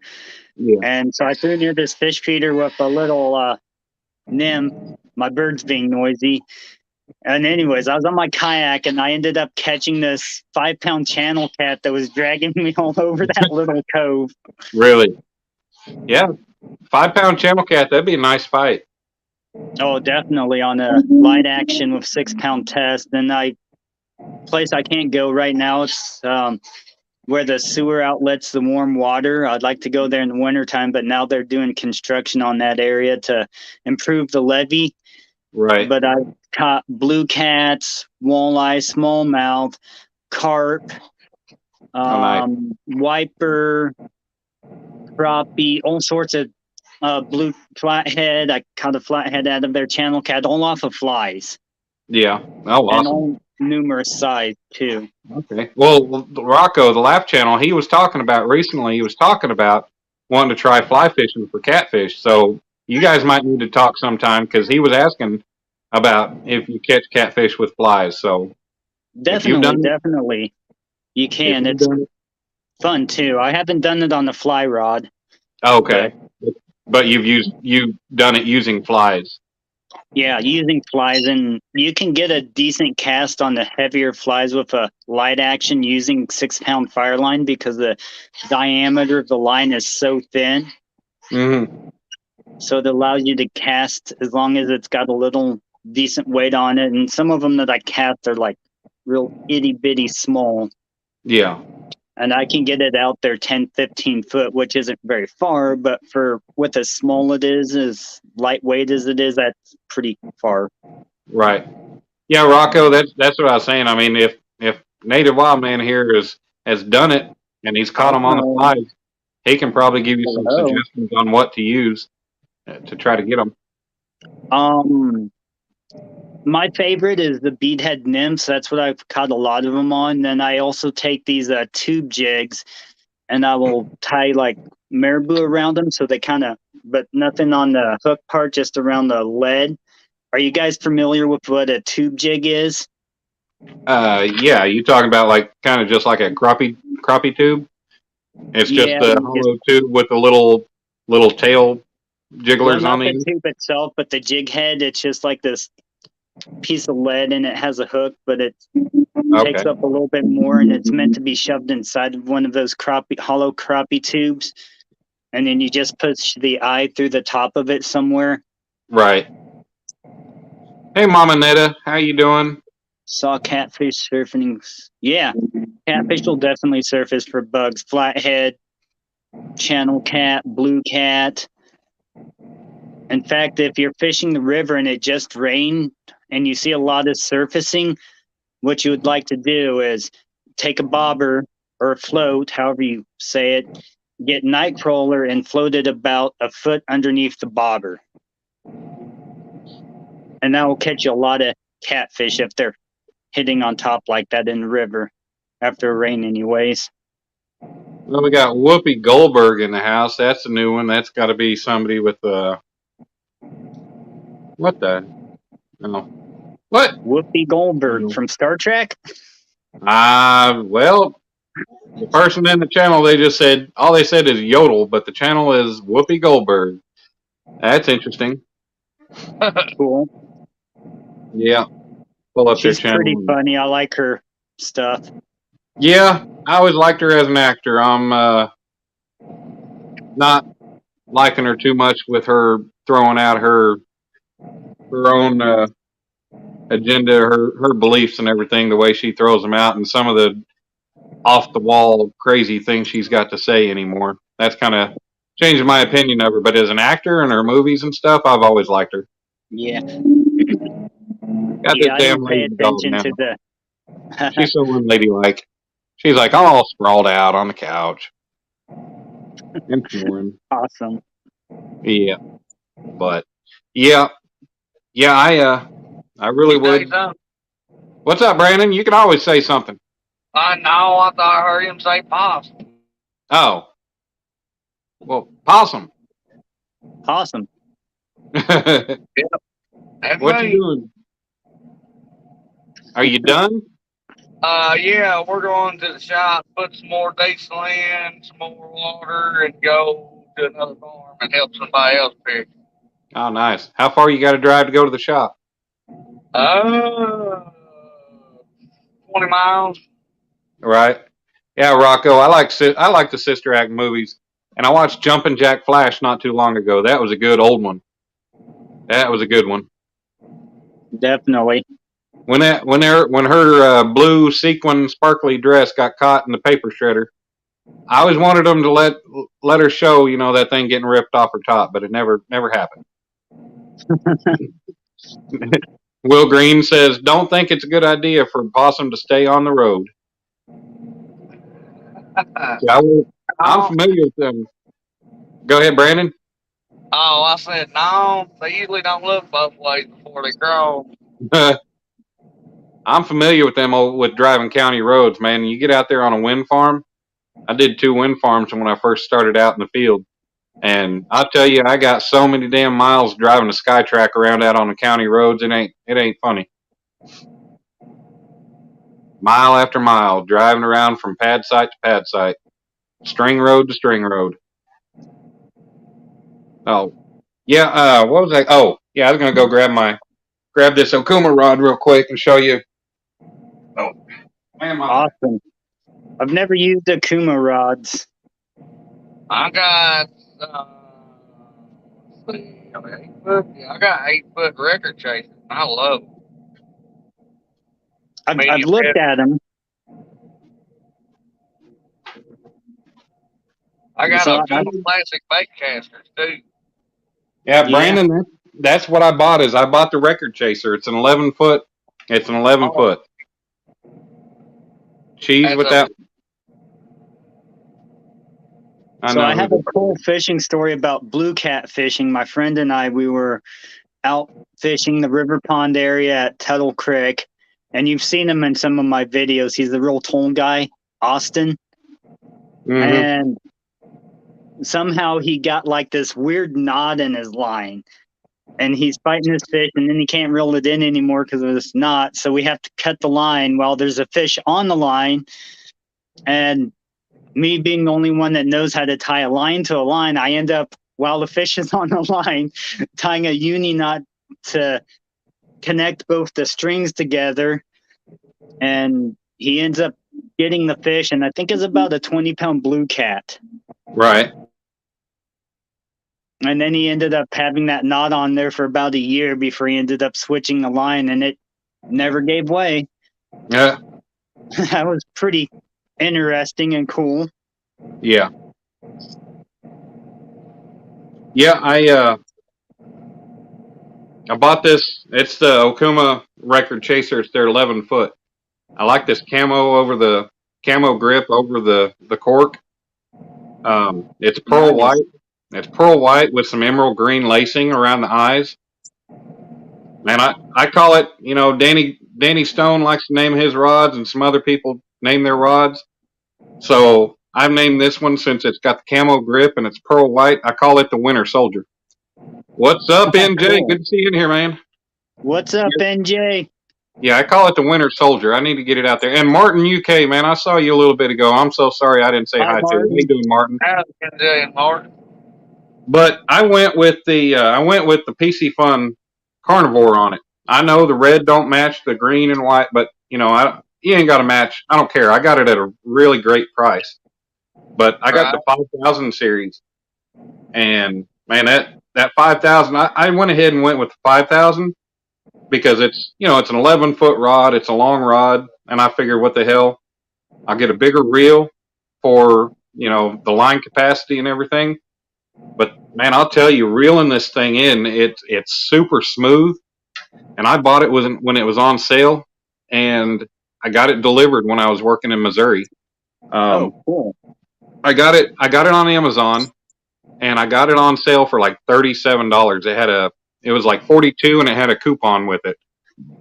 So I got it for 37. Well, internet delivery in Missouri they don't charge sales tax if you get it. They don't charge sales tax. So I still got it for the $37 delivered. So that was nice. Otherwise, it would have been, if I had it delivered to the house, it would have been $42 there. But Can't beat that. no, hell no, not with that price. No, that's Right. pretty good. But I'm telling you, I've only had it out twice. I took it out yesterday, tried to use it. The wind was just super crazy, so that made things a little difficult. But otherwise, when I cast it out the night that I was out without wind, man, it's nice to cast. I'm still not super, I'm not really good at casting these bigger spinning reels. But man, it takes casts nice. practice. Do what? It takes a little practice, like anything else. I Yeah. have the big Akuma Pixers with the bait runner on it. Mm-hmm. And they're pretty big spinning reels. They're really good. Mine, Right. I think my oldest one is, I don't know. It's probably 12, 15 years old. Right. Somewhere in there. It's starting to make some noise because I've never taken it apart. I'm afraid to, with all the gizmos and gadgets on it. It has that clicker at the back, which is a secondary drag. Right. That's what this is. Is the PC Fun Carnivore it's a bait. It's a bait runner also. Yeah. Yeah, and I like the bait runners. It's nice to have that secondary drag and have that. That way your rod don't get yanked in the water. Yeah. Yeah, because you don't have to. It's like whatchamacallit, it's like the bait clicker on a casting reel, only it's fully adjustable as far as the drag and everything. What's up, Jonathan Brady? That's my brother right there. That's my brother right there. How you doing, Bubba? Hi, John. He's my brother. He's been my best friend since I was like 4 years old, man. We played ball all the way from T-ball on up. But, awesome. Yeah. Mark, I'm doing pretty good, man. Thanks for asking. I dropped Dom off at school this morning. I've had him since Sunday because his mom went in the hospital with complications with that baby thing she's carrying. But she's back home, and he's either going to ride the bus or she's going to pick him up today. And I'll have him again next weekend. Just working, John. Good to hear. But yeah, I'm doing pretty good, man. I'm pumped for the next couple of weeks. Rifle season's opening. Pumped for my family hunting trip. Just I'm excited about that too. yeah, I'm just trying to enjoy my time and doing pretty good. I ain't Maybe been on a weekend in 4 years. It's been drying up. We got the cotton out. I get to go this. Yeah. Well, we got 16 people still hanging out. We've been going for an hour and 34 minutes, man. That's good. We've had a good crowd. Got some good people up on panel. And you guys, if you haven't checked out Native Wild Man, check out his channel. If you like pocket knives, if you not like knives, he does a lot of reviews, a lot of videos on pocket knives I've seen. And teas and fishing and some fly tying and just Nature related stuff, outdoors related stuff. I got bird videos, even some of my bird Cosmo. I have Yeah. videos with Cosmo in it, and like this will probably freak some of you out, but I like to videotape spiders too. I used to be afraid of spiders, and I had a ex that liked tarantulas, and it kind of got me out of my fear of spiders. And then I started studying them and realized like I shouldn't really be afraid of these things. The venomous ones, most spiders are venomous. There's actually a few species that aren't venomous, but the medically significant venomous ones would rather stay away from you, and they're pretty docile anyways. Yeah, me and spiders and snakes, we had a pet ball python that, I loved that snake. He was docile. He never snapped at anybody. He never, you never thought that he would ever want to bite anybody. And yeah, I was never worried about him. The only time I worried was when I had him out and had him around my neck or whatever, and he'd crawl off of me. He'd slither off of me and try to get down into the cracks of the couch. I'm like, no, buddy, you don't need to get down there. So I'd have to tug him out and get him out of there. But otherwise, if I'm seeing snakes out in nature, I'm very, very timid about snakes in nature. A lot of people, they're not afraid to just go pick them up. They'll know if it's a non-poisonous snake, they'll just go grab it and be like, hey, buddy. No, me, I'm still timid. I'm I know that person. Yeah. And yeah, I know that they're not going to hurt you when they bite other than the pain of the bite, but I don't want to have to worry about getting bit. No, I don't I don't want to be bitten by a damn snake, regardless of poisonous or not. They may not hurt you, but if you don't clean the wound, or Right. sometimes they got bacteria that may give you a bad infection. So Yeah. it could hurt you in a way, Right. Yeah. but it doesn't hurt to get bit by them. I've been bit by plenty of snakes. Yeah. Well, Gigability says he picked up your channel there, Native. Awesome, thank you. You're probably gonna have some new. Yeah, you're probably gonna have some new subscribers today coming up here, so that's good. Awesome. I still need to do my 500 sub giveaway. I haven't gotten around to it yet. Yeah, I never did mine either. I have the stuff ready for it, so. Right. I'm coming up on 750. I was at 748 last night, and then I dropped 2. I'm sitting at 746, but I'm kind of thinking about maybe doing a 750 after I get there. But we'll see. Because I'm going to have to, purchase the stuff for the giveaway. But I do plan on it'll be a pretty good giveaway whenever I do it. It's going to be related. Baits from Ted. Sunfish King said that he would donate stickers and a shirt of the winner's choice on that one. I have some teas from Ellen's Planted Teas. I have a Buck Langford pocket knife, which I don't want to give away. It's pretty nice. Well, don't give it away. I already said I was in the video, so I don't want to go back on what I said. I have a point my friend gave me for a giveaway, and a few other random extra stickers that I have from channels and stuff that I've been given. Yeah. So, and I'm gonna tie a fly, a spinner bait, for a giveaway too. Yeah. What's up, Chris? How are you? By number, but I think I'm gonna add a little trivia for some of the bigger prizes, like the spinner bait and the pocket knife. Right. That way, just random snipes can't come in and snipe it out from people. Yeah. That I better catch up on your channel and your videos so I can try to remember things. Yeah, a lot of people do different things. They'll do trivia. They'll do, I like the idea of the Wheel of Death, where you put people's names on there and it's a last man standing winner kind of thing. What's up, Sunfish King? How you doing, Kieran? What's up, buddy? What's up, Kieran? How are you, buddy? So I do plan lately. I do Medic for Outdoors. Anthony, what's going on, man? I do plan on doing probably the StreamYard giveaway tool. For most of it, and I think maybe for the biggest prize, maybe just do the Wheel of Death just for the fun of it. You know, because it's fun because, you know, when I think the first person I ever saw do it was Mona Tia Monty Arts or whatever it is. But Monica, she did it, and you see your name pop up, and you're like, "Woohoo! I won!" And then all of a sudden, you're like, "Ah, shit! I didn't win. I'm the first loser. Woohoo!" But you know, that's something that'd be fun. The whole number thing, and you know, you announce a giveaway, and you're going to get droves of people coming in. That you know, you're going to have numbers coming into your live that you don't normally have. And yeah, Monica Tia Moni Arts. I thought I was pretty close. But I guess yeah, I could do a subscriber only too, and that Right. would save some of the people. But then I know there's probably a few that haven't subscribed that watch that, and I don't want to exclude people in the community also. So it's kind of a double-edged sword. right.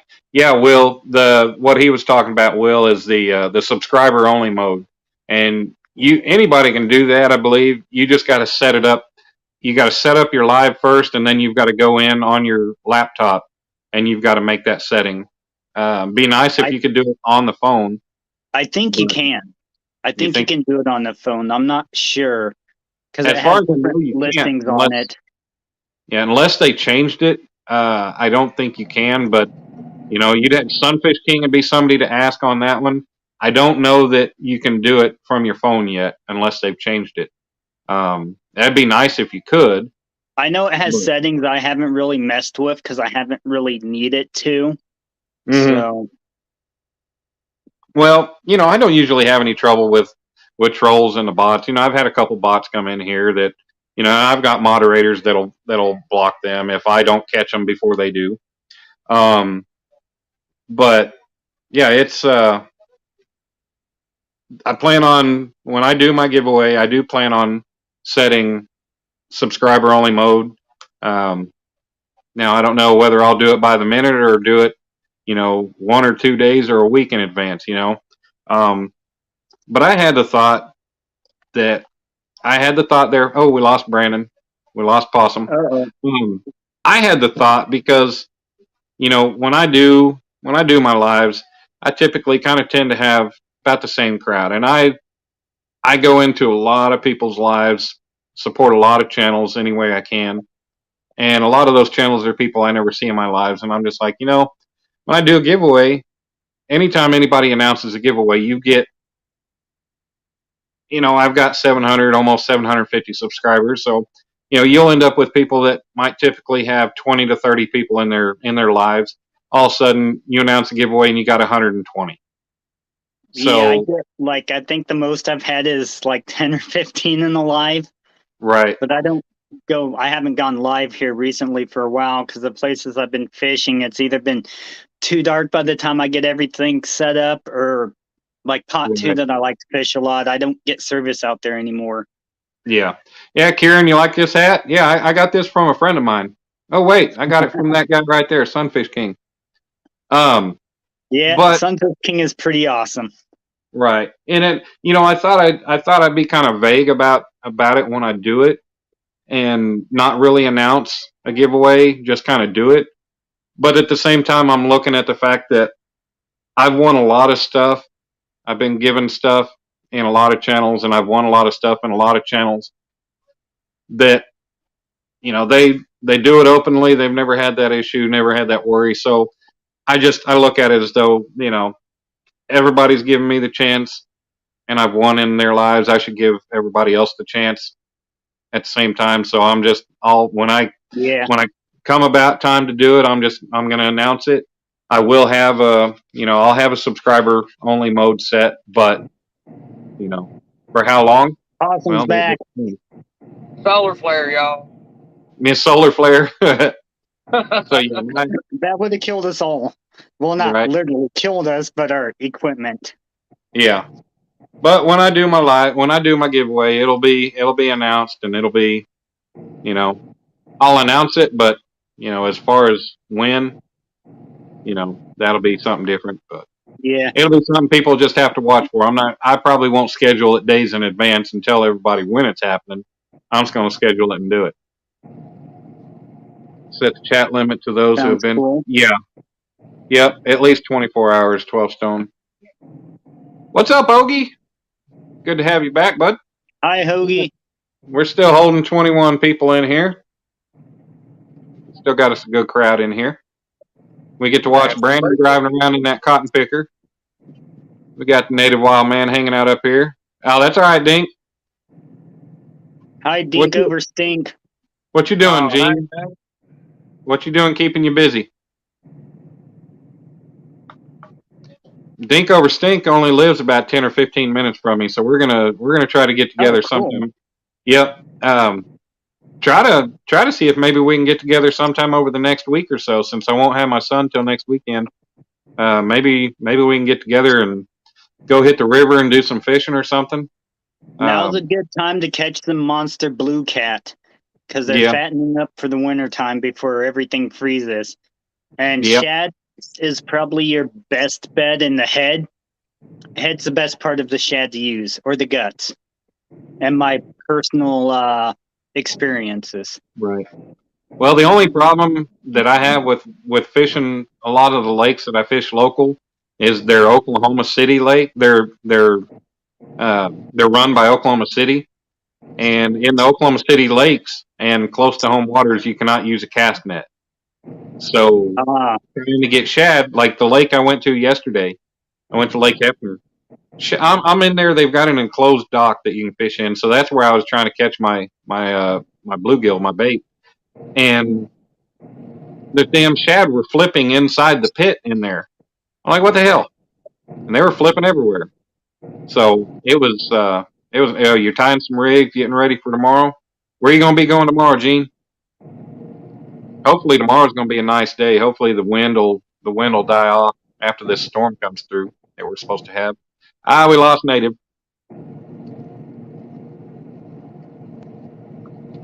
But yeah, you can't.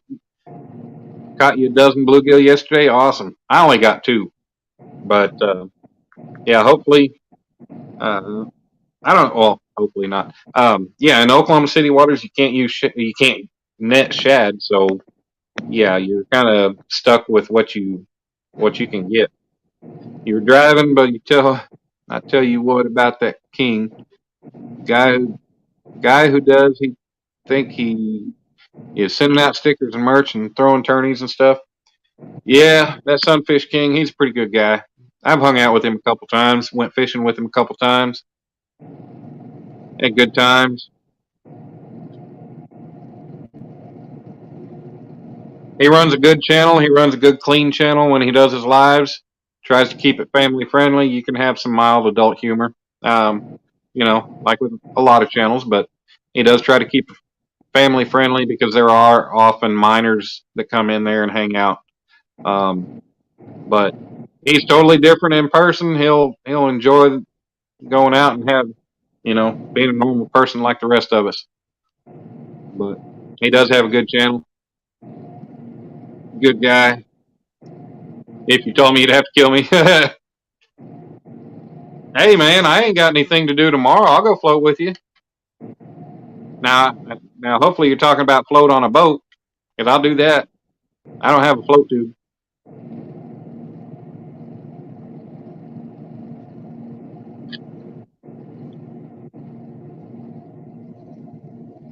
But I don't have anything going tomorrow. I don't have anything going for a little while.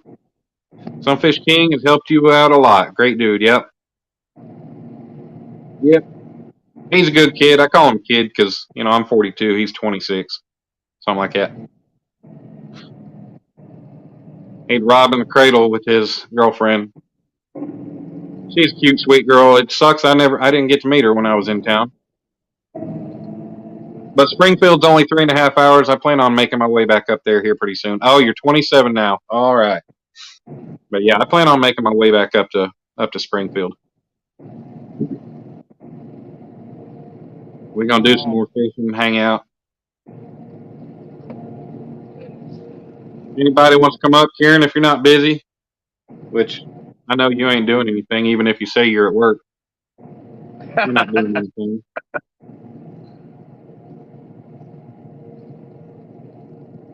Yeah. Kind of like me when I was at work. Most of the time, I just sitting there doing nothing.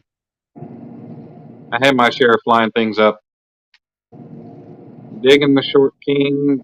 Oh, Digging the Short King been putting them out left. Yeah, I think Sunfish King he's trying to find that viral video right there. Hey, that's all right, Native. We still here. Appreciate you coming up. You get your phone back in order. You can come back up. Yeah, Sunfish King, yeah. He's been pumping out them shorts. I think he's recording everything. He's got his GoPro going and he's got his phone. He records everything and takes about 500 pictures of every fish he catches. You're fishing right now, windy and bad service. Okay. That's all right. Where are you fishing? The spillway or are you up in Kansas City up by home? Yep, be on the river on your 10-foot flat bottom. Your brother's coming down from Panhandle tonight, so you can leave out early. Well, I don't think there's room for 3 people on that 10-footer.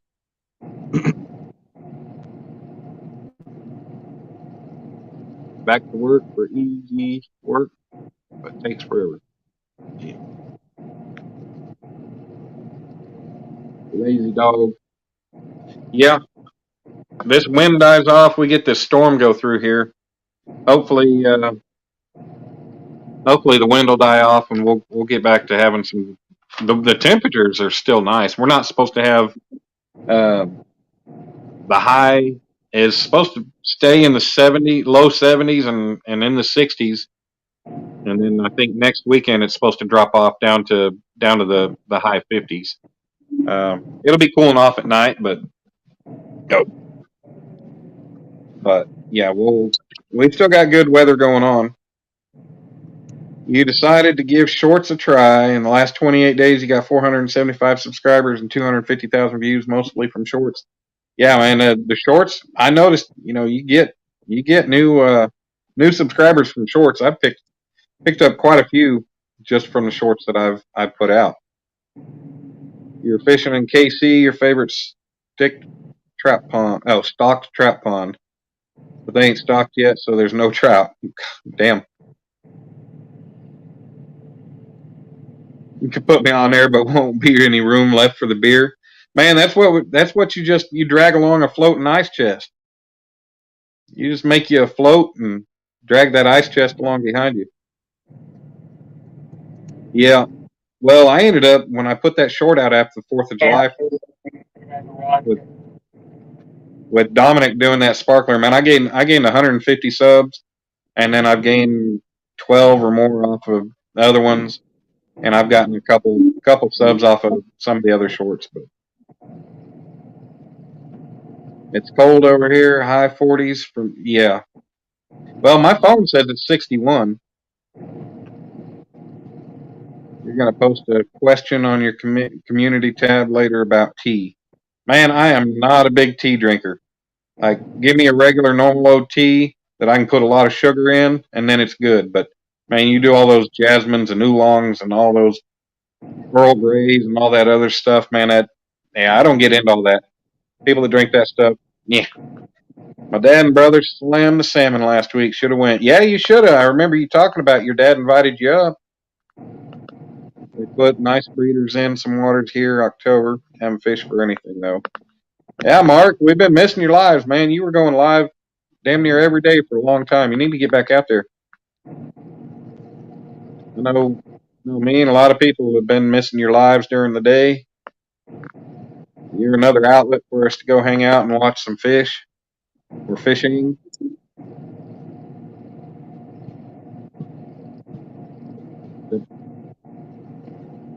Yeah, shorts. Yeah, shorts. Good way to just get you some subs and get people checking you out. Work live.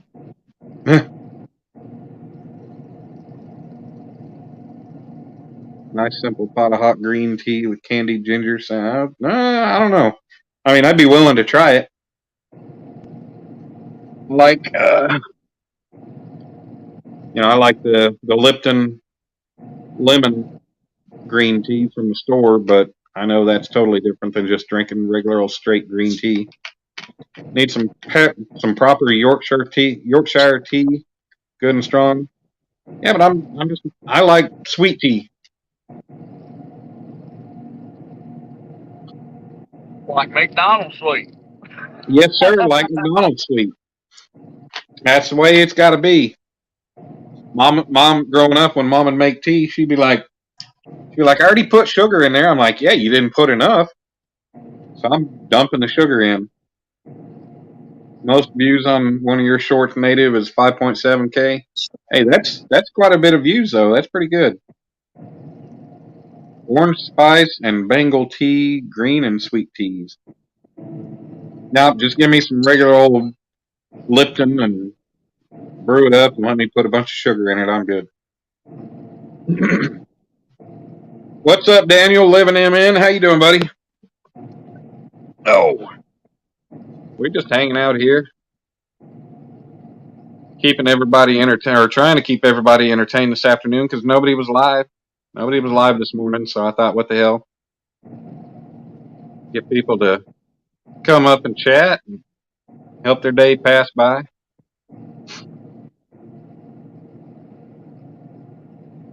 I just, Daniel, I watched one of your shorts, one of your videos, and now I can't even remember what it was.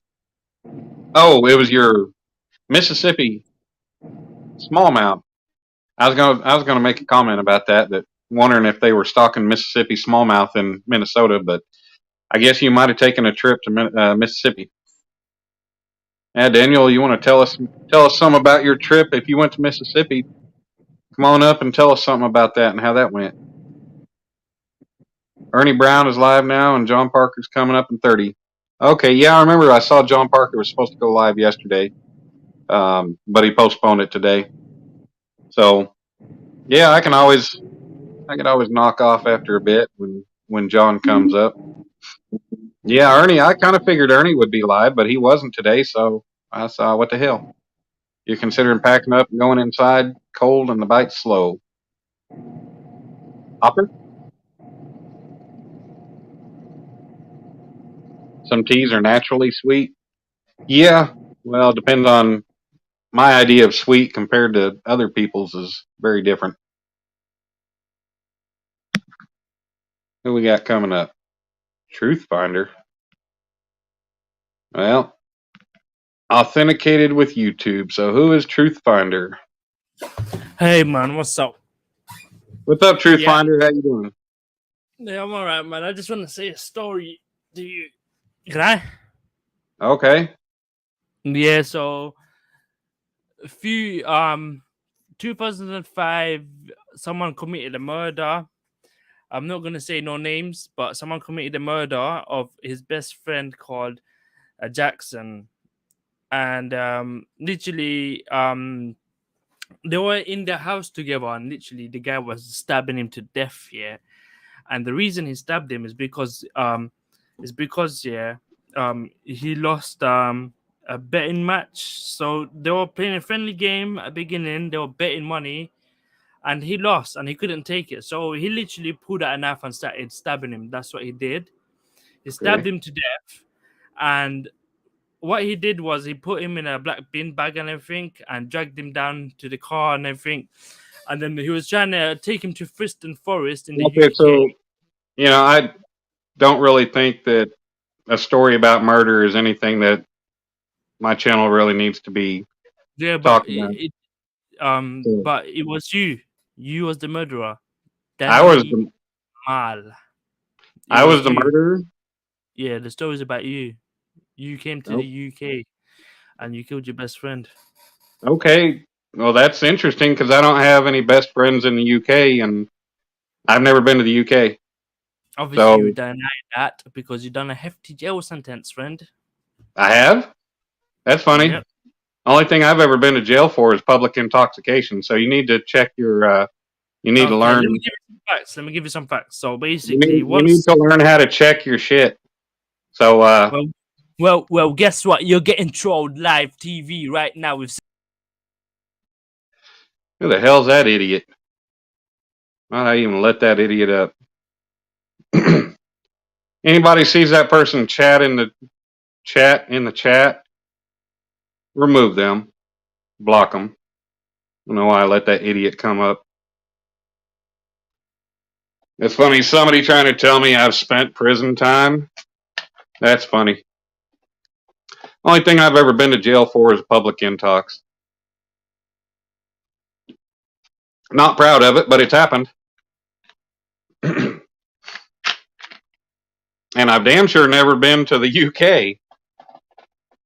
I got invited to go there one time by an ex-girlfriend that wanted me to go over there. We were still friends. Hey, what's up, Wayne Heights? How you doing, buddy? Yeah. Well, Rocco, you might want to reword that because I didn't do that. But actually, he might have been getting off from it. I don't know. People like that, they get off on doing some bullshit like that. But yeah. Oh, yeah, that was hilarious. I don't know where this guy is coming from, but he's streaming me. Yeah, whatever. I know he was damn sure trolling and being a freaking tool. What's up, Squirrels Magnet Fishing? How you doing, bud? Good to see you in here, sir. Stone Cold Killer. Yeah, I killed somebody and I packed them in a bag. He's live stream trolling. Well, I don't know. I don't even know who Freddy is. Well, he's definitely trying to spread misinformation. Oh well. I don't need people like that on my channel. He wants to troll, he can go somewhere else.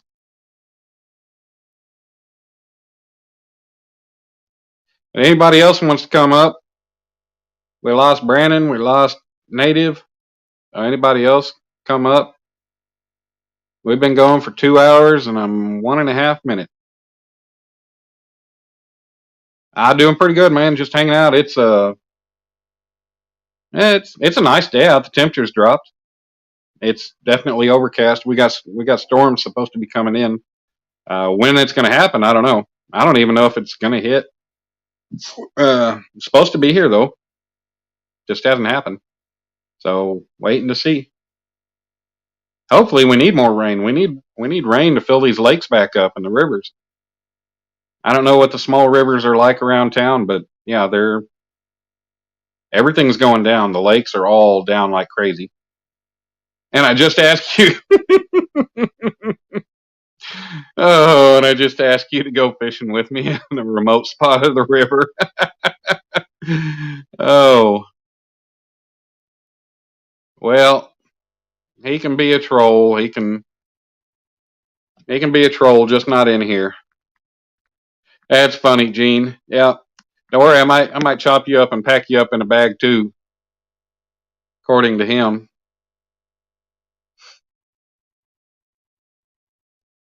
Yeah, I was like, what is this guy going on about telling some story about friends having a bet and one murdering the other, yada yada. Wow, it's crazy. Oh, yep. I need to pick up old Mayhem and Miracles and check her live out this evening. See what her channel's about, see what her lives are about, and how she runs things. Might be a good time. Somebody new to pick up and hang out and BS with. Same here on Saturday, don't know when. Yeah, I think it's supposed to clear up after today. So hopefully get some fishing done. What we got coming on the TV here? Don't want to watch that. Oh, the Lost Boys is on Independent. Sweet. Lost Boys. Lost Boys is on IFC. How about that? If you guys haven't seen the Lost Boys, I don't know what's wrong with you. Lost Boys is a classic everybody needs to see. Wayne Heights, I just now saw that. Hurry quick and forge a troll cross. Yeah, I think I'm going to do a video. Just post a video. Yeah, the original, there's not a remake of the Lost Boys. As far as I know. If they remake it, I'll never watch it. Get tired of all these remakes. They ruin movies. You've never seen The Lost Boys? Oh my goodness. It is an 80s movie that everybody must see. And it just came on a few minutes ago, apparently. Came on at 12:45. Well, been on half an hour. Awesome vampire movie. What else was I going to say? I was going to say something I don't remember. Must not have been important, as my grandpa would always say.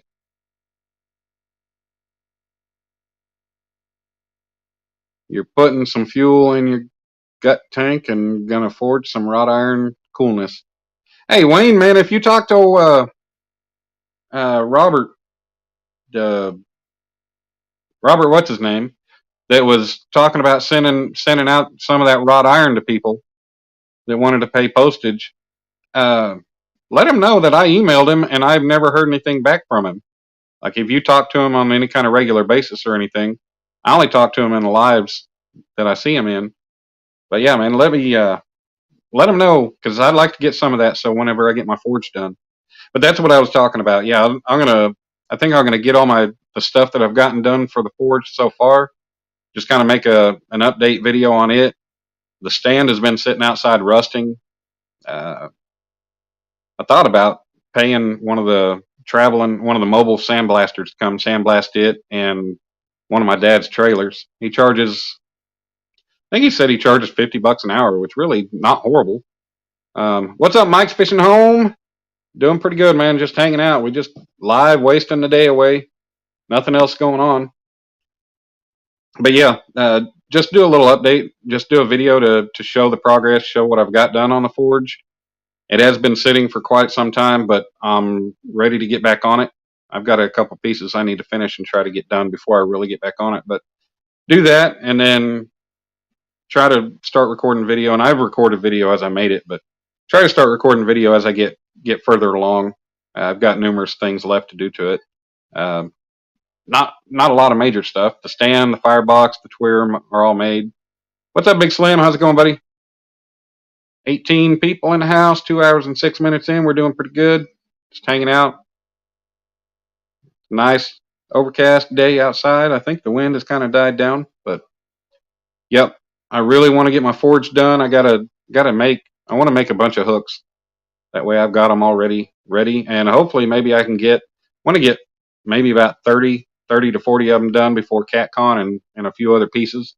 Maybe try to set up a booth at CatCon in Kentucky. That would definitely be a way to justify being able to make the trip and justify the money and everything.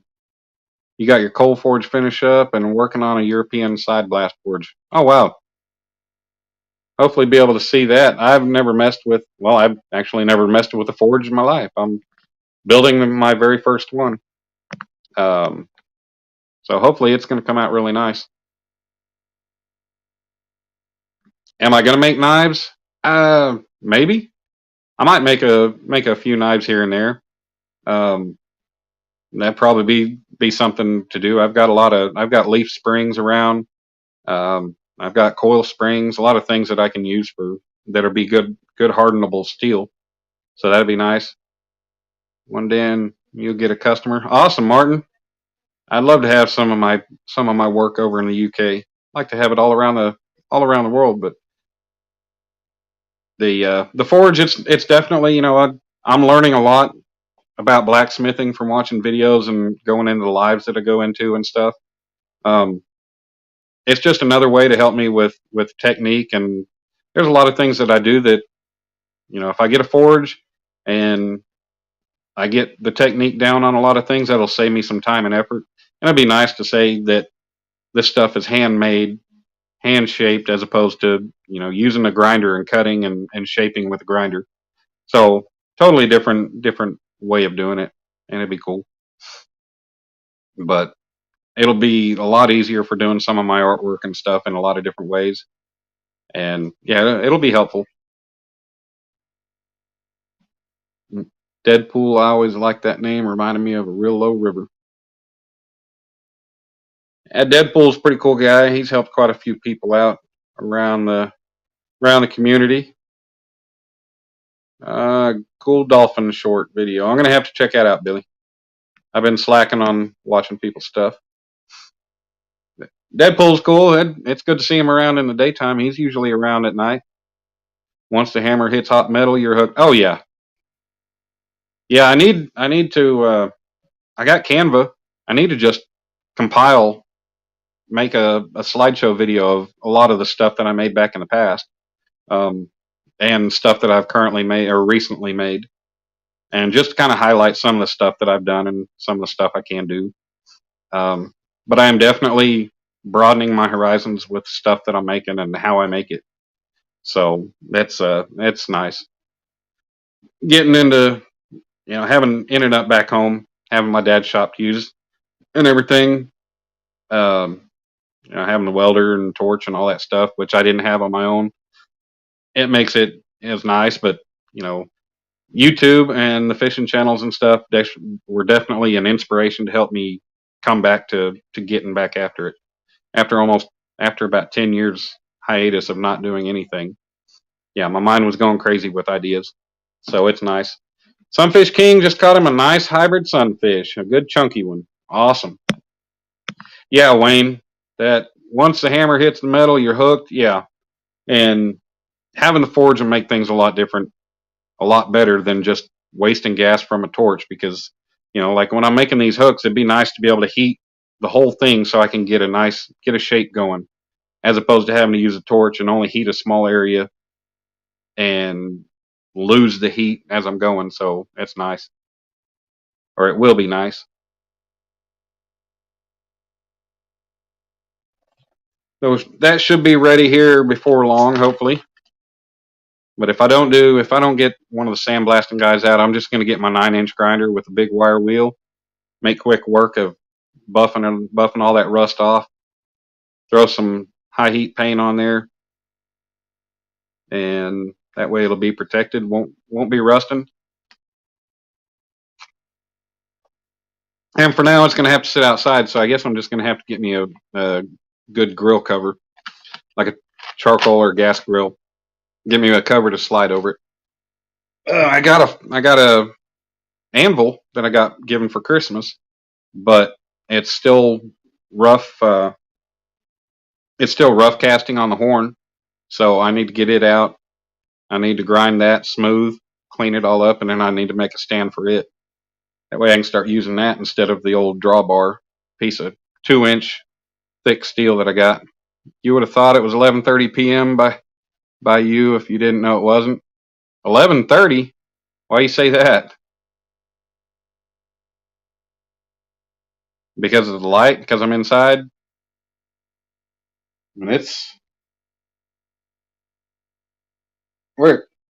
it's bright daylight. I mean, not bright, but it's overcast daylight out there. Are you just talking about because I'm not normally live until nighttime? Acme Acme makes a good anvil. Yeah, this one is the Christ-centered Ironworks Roy. He calls it a Chayo, but I'm pretty sure he's saying it wrong because that doesn't go along with how it's spelled. Either way, it's the Amazon. It's one that's sold on Amazon. It's supposed to be a pretty decent anvil. I only got a 66 pounder, but it'll work. It'll work for now until I can get me. I'd really love to just have me an good old antique anvil. Something from like early 1900s or something. One that hasn't been pitted or beaten all to hell. But you're going to pay an arm and a leg for those. That's crazy. But who knows? After people see the forge that I'm building, they might be like, dang, why don't you go ahead and build me one? I've already got one friend, Uncle Josh. He's like, man, maybe I'll have you build me a forge sometime. I took specs from one of the blacksmiths I watch. He put out a video on his coal forge, and I took the specs on his firebox, and I just kind of built mine a little bit bigger than his. And he's actually one of the big-time blacksmiths on YouTube. I think he's pushing 700,000 subscribers. So, yeah, you like that hat? Yep, Sunfish King gave that to me. Literally Italian for steel. I gotcha. That's what the name means. Fish Hunt Trap Repeat. I'm sorry, man. I saw you a few minutes ago come in. Let it cool down before I cover it. Well, yeah. I definitely wouldn't throw anything on top of a hot forge. I do plan on starting out with just charcoal and I'm going to have to find a way. I'm going to have to hit up the Salt Fork Craftsmen. I would really like to get a hold of them and kind of join their group, their association or whatever you want to call it, and go to their meetings and stuff. And there'd be a lot of good people to learn from on that. It's all good. Just keep an eye out at a garage sale, estate sale, or flea market. Yeah, I'm always keeping my eye out on that stuff. Everybody nowadays, if they know what it is, they want an arm and a leg.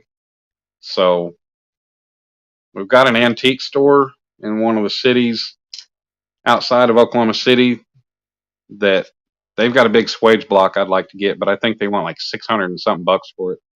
Like, yeah, I don't have 600 and something dollars to buy a swage block for, or to spend on a swage block. So, yeah. But yep, that'd be nice to have. Nice to have me a bigger anvil. But I'm gonna make do with what I got, and we're gonna work on it. You're listening to Samantha? Hell yeah. Avatar's got a new album coming out. Take it easy, Dan. I'm headed out. Gonna go get some lunch. All right, Brandon. Take it easy, man. Weed Hopper. Thanks for coming in. Glad you got to make the live this time. You forged a knife once? Yeah. As Roy would say, one of those pointy things. Yeah, I'd probably make some knives. My biggest obstacle on that is really going to be getting a sharp edge, getting the right angle, the right grind on the edge, and that's something I'd have to work on. Hey, Hogleg, what's going on, man? Good to see you. That's crazy. For once, I'm actually seeing the laptop move before StreamYard. What's up, Hogleg? Good to see you in here. I finally got the mighty being Hogleg. Man, I'm glad to see that you're getting back a little bit healthier after your heart attack, your episode, whatever they want to call it. Jumping off, hitting the shower. Take care. All right, man. Later, Martin.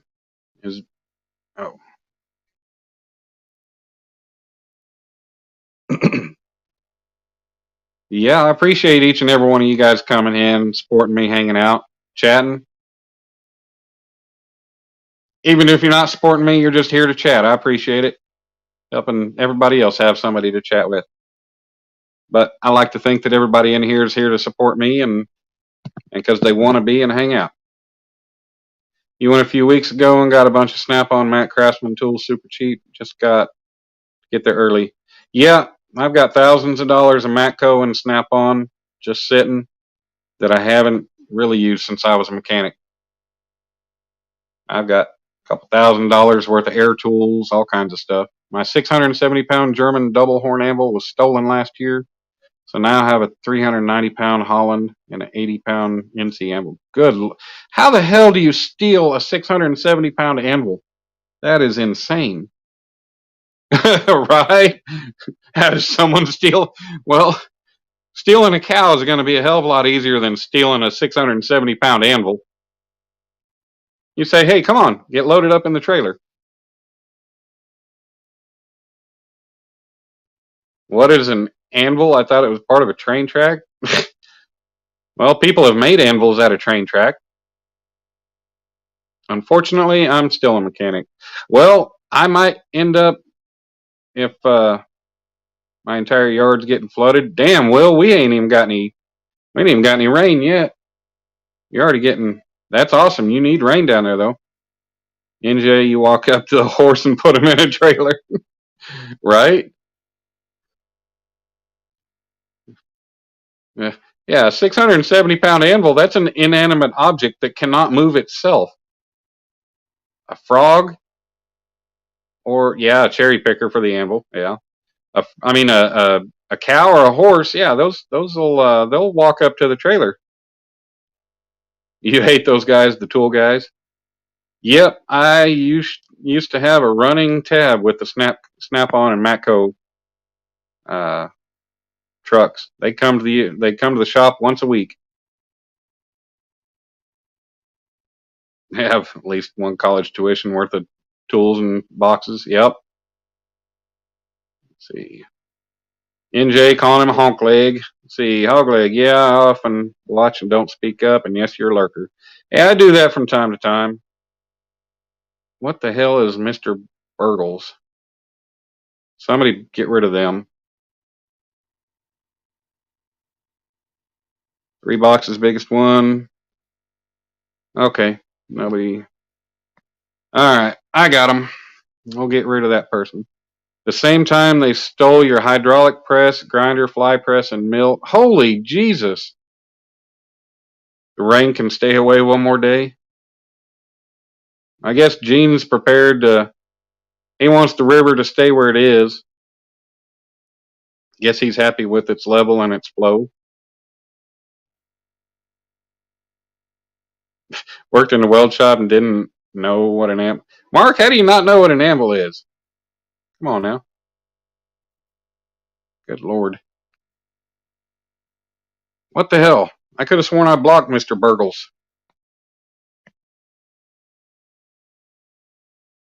Jesus.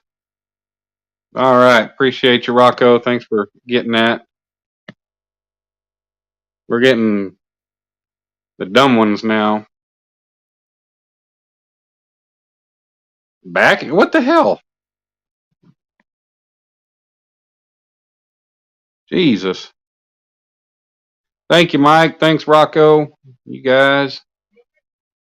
They also set fire to the shop. What in the hell, dude? Wayne, that sounds like somebody had to have known your setup.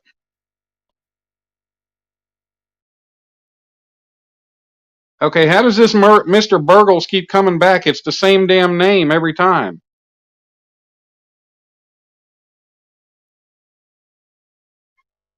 Jesus. Solo Texan Adventures, Ricky in the house. I see him blocking. Fisher playing with you out there. Oh, I appreciate it, Mike.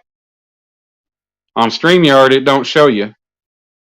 But how is this person able to just keep coming back with the same damn name? Well, Hogleg, we might be able to change that. Cottonwood Ranch, how you doing? See, it's scrolling my damn screen to where, yeah. Multiple accounts, but it's the same name. I guess, I don't know, some kind of difference in the name. Yeah. Some idiot trying to ruin everybody's day. Cottonwood Ranch, how you doing? Thank you for coming in. We've been going for 2 hours and 22 minutes. Why did I have to point that out? I'm glad Stan's not in here.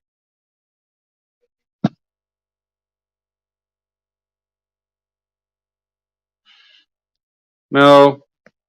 Mr. Burgles just said, whatever, dude. So apparently it's a freaking douchebag who has nothing better to do with their time but trying to ruin people's live streams. His mommy didn't give him enough attention growing up, I guess.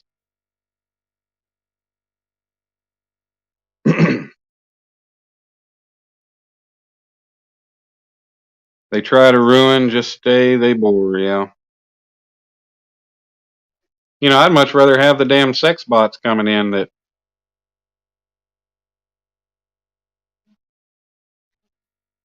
Dan will have to reset your login password. It looks like you've been hacked. Why does it look like I've been hacked?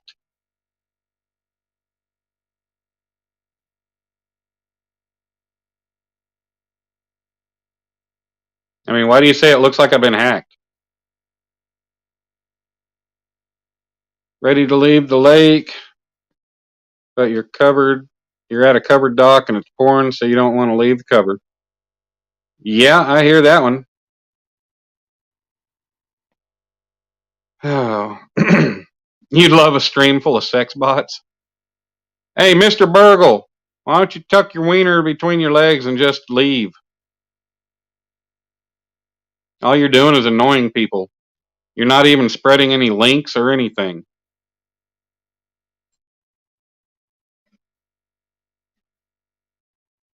Yeah, I don't get how it keeps coming back.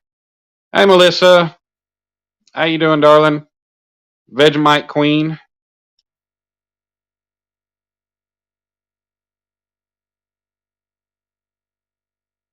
Got the Vegemite Queen. Hey, Burgles, you want to come up on panel and talk to us? Tell us how we can win?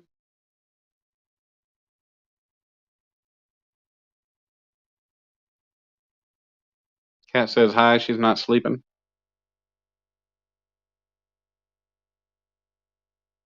Yeah, Mr. Burgles, I got the link there. Why don't you pop on up on panel? And you're probably not even a dude. Probably like a 12-year-old kid. Oh, you might be a dude, but it's the same account because it shows he's already been blocked. It's the same guy that you allowed up on your stream. Change it quickly. Oh.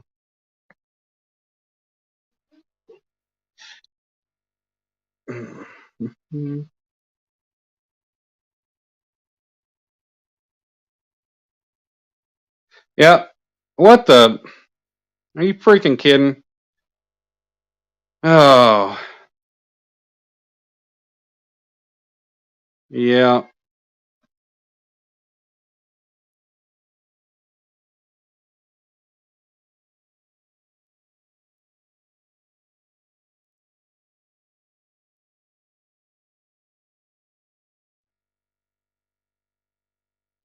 Yeah, this is a bit ridiculous. Oh, wait. Duh. Hold on. Duh. Count.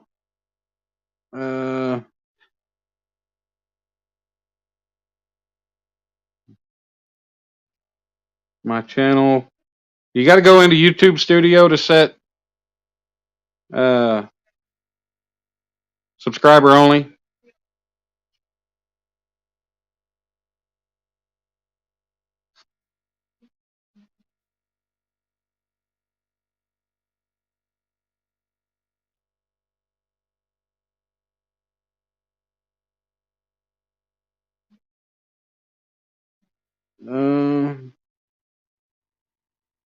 Analytics, maybe.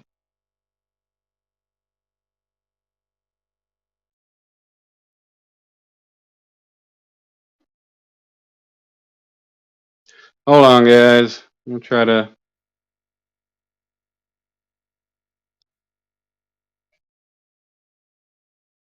I'm trying to. Yeah, I need to figure out how to set up subscriber mode. Mike, can you tell me in short, quick terms?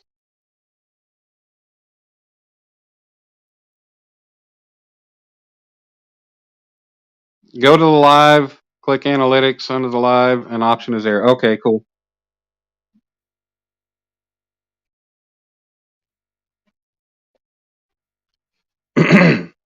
Hey, what's up, Chris? Trying to stop this bot. Give me a minute. Not even a bot. It's just some freaking. Well, it's a douchebag bot. Okay, go to the live.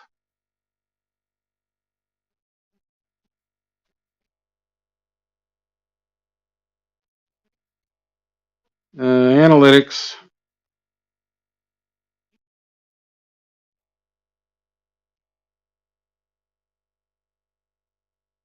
Come on, quicker I do this, quicker we can get rid of them. My laptop's running slow. You're in a bad storm. Well, you take care of yourself.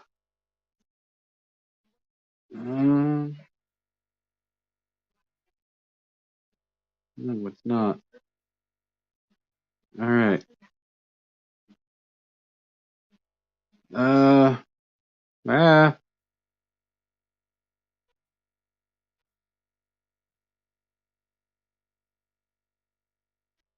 Restrictions, visibility. Who can see and share your video? Come on.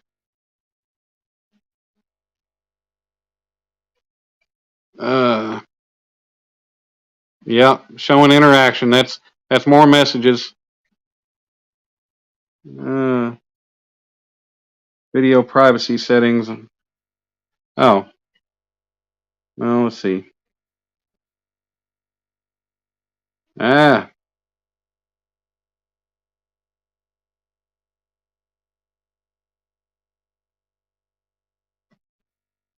Okay.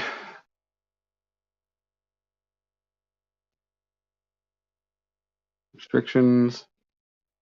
Visibility. What the hell? Trying to figure this out. I went to analytics.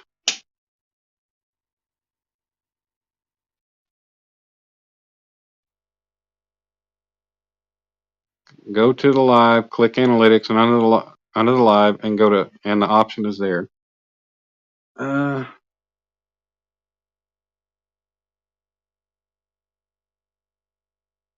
not seeing the option though.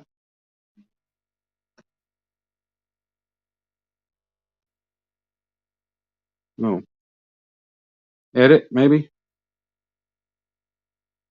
Audience? No. Ah. Edit. What the hell? Green.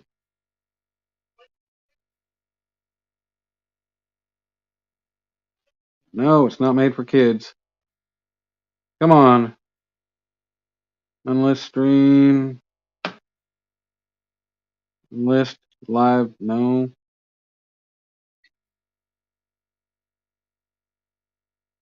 Added delay. No. Analytics. What the hell?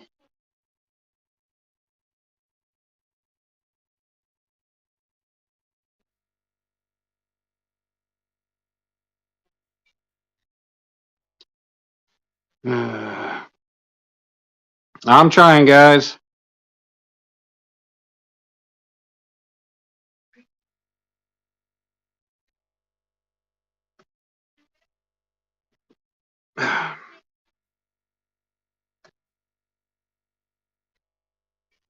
We're getting there. Do edit video or analytics? Edit video.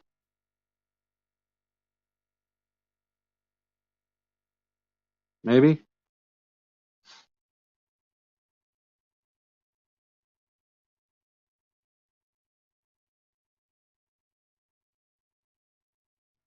No.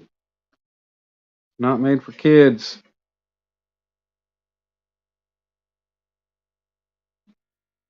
No. Yeah, come on. Comments. Not display. Ah. Under the live, it's analytics, and you should see chat options. Okay.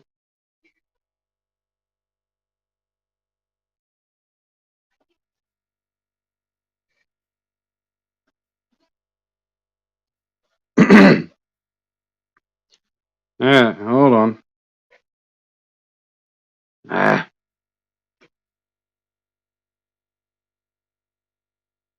Damn it. Your channel.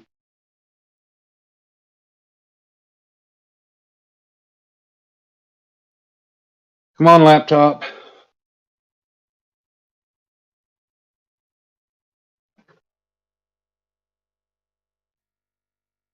Analytics.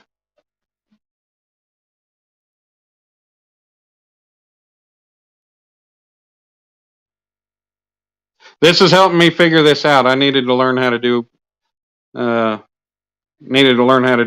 subscriber only mode anyway. All right. I've got stream options. Get off of there.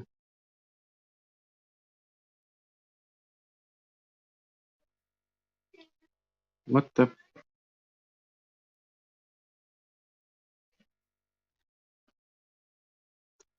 I'm not.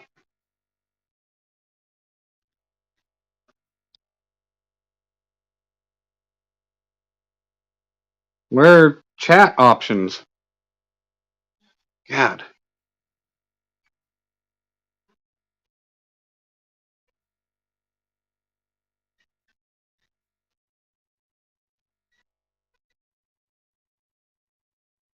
No. Maybe.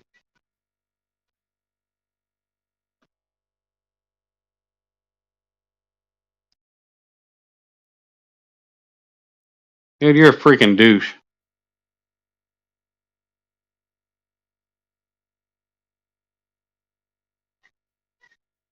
Yep. Got to the big time now.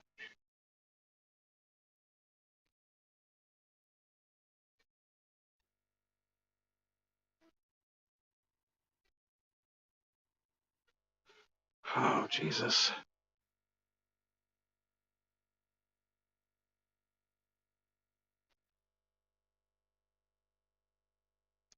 Why does it keep asking for the freaking audience? It says required. Every time I've done it. No. You made yourself look like a fool, you fucking tool.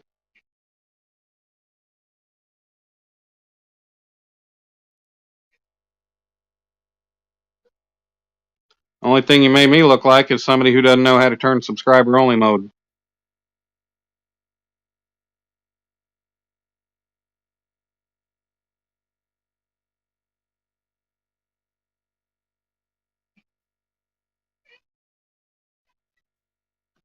Stream settings.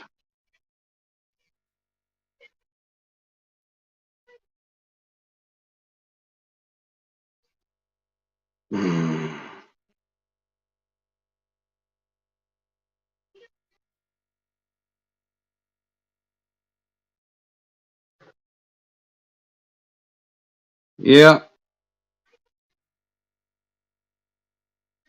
Yeah, Mike, appreciate it. But I'm not finding any damn chat settings.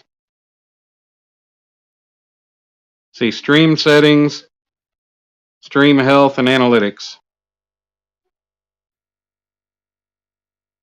Still, yep. Yep, I appreciate that. Doody-doody-doo.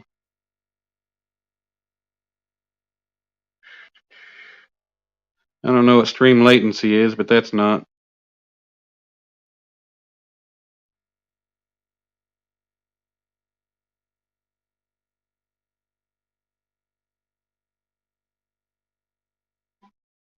Doody-doody-doody-doo.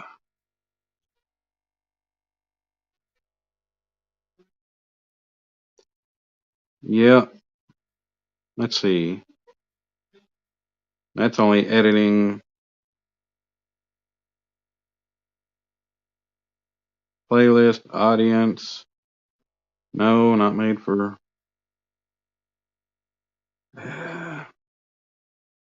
Automatic chapters, places, language, and captions. Record date and location license. Comments. Customization.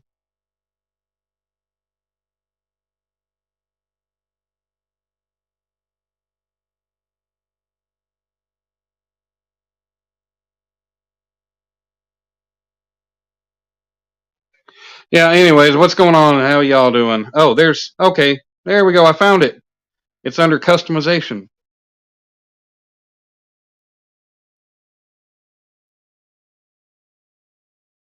Let's go here. All right, I finally found it. All righty, guys. There we go. Hopefully that helps. I'll leave that up just in case. So now I know where to go. So anyways, yeah. How you guys doing? Now we're back to doing good. All right. Yep. Thanks, Mike. Thanks, Kieran. Thanks everybody for trying to help figure that out. Yep, I figured it out. Now we should be able to get rid of the tools. But people like him, hell, they'll probably subscribe just so they can come back and do it again. And if they do it again, then I'll just have to add more time to the subscription. Yeah, yep. At least he's subscribed to me if he comes back. Yeah. Well, we're still hanging with 16 people now. I appreciate it. Thank you guys for hanging in there, bearing with me on getting that thing figured out. Been going 2 hours and 40 minutes. Oh, it is raining now. We're finally getting that rain. Oh, yeah. Glad I rolled the windows up on the truck. Script Kitty for your service training. Thanks, Script Kitty, for your service training. Yep. Yeah, it's finally coming down pretty good. All right, we're getting that rain. I'd like to be out fishing, but, you know. Oh, well, it's Friday. I ain't got no job. I ain't got shit to do. I just watched Friday not too long ago. It's on Netflix. I think I got it on DVD somewhere, but yeah. That was fitting. It was a very good time to say that. Ryan Hall says we're calling for tornadoes. Yeah, I think part of the state might be having tornado warnings. I haven't gotten anything as far as my my weather app comes up or anything on the TV as far as any bad stuff.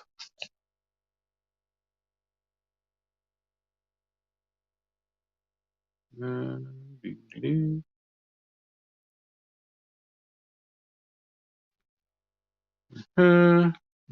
We're getting precipitation.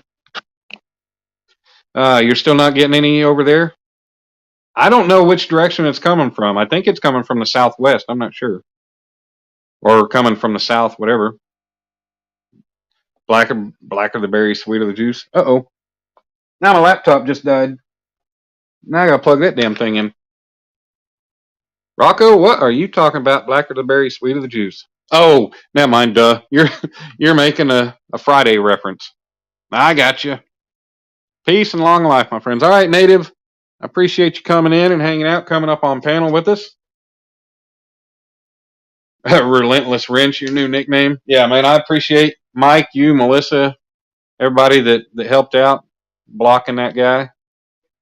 Indiana Chris, Solo Ricky, all you guys. God, I don't know how that guy kept getting around it.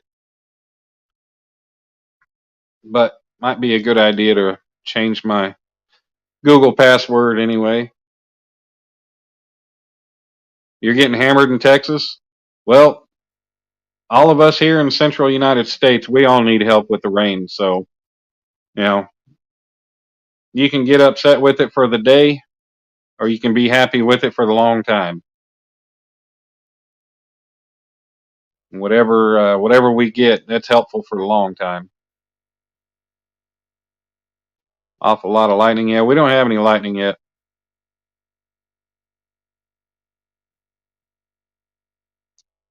She's blacking the. Yep. Actually, hell, the rain. I can't see the rain out the back window now. It might still be coming out. It might still be coming down, I guess, but you're supposed to get 3 inches out of it today. Holy hell. Boy, that'll be flooding some stuff. I know Will Green said it's flooding his yard down there at Texoma.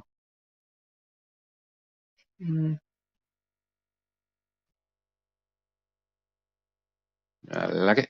Yep.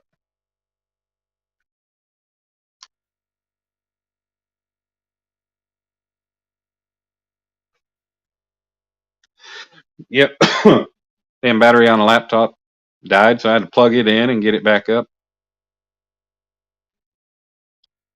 Because it's fake account script bot program. You never used one on YouTube, but used to use. Yeah. Yeah, but how did it make it past all the blocking, Mike? That's what I don't get. Made it past the blocking and just kept being the same exact name. Need to make a bait run for tomorrow's tournament? Oh yeah, you got Rogers. You got Rogers tournament tomorrow. That's day number 2. Boing, boing. Yeah, Chris, hopefully you're able to get some bait. hit up Tommy or somebody. Hit up somebody that might have a covered boat. Talk them into going to get some bait for you. Or just go out there and get wet. But apparently it's coming down too bad to really even consider that. Texoma is at 614, and there's... All right. Well, what's that mean, Chris? I mean, Will, what's it normally at? I guess 614 is elevation. And 13,000 cubic feet per second coming in.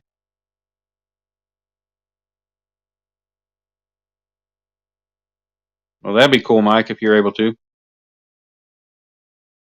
Yeah, it was a learning experience. I'm glad people stuck around to wait for me to get the subscriber mode figured out. Man, that took some work because, yeah, you've got to keep clicking on shit to get there. But now that I know where to go. I'm sitting over here playing with this Mitchell fishing rod. Got the top tip, got the tip end. Sitting here bouncing around.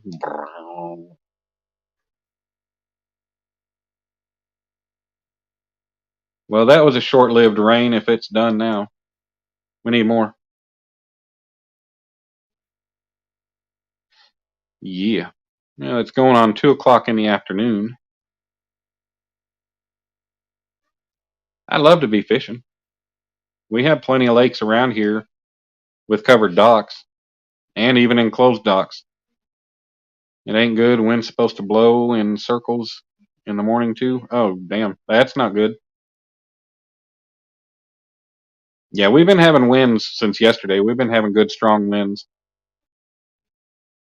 Only good thing about the bot is you still get the watch hours. There are no IP addresses tied to them, though. Yeah, Bloopski, I wouldn't know anything about it. I'm just, yeah. Oh, lake's almost 4 foot low. Well, I know when I was at Hefner yesterday, when I was talking to this guy, he was over there catfishing.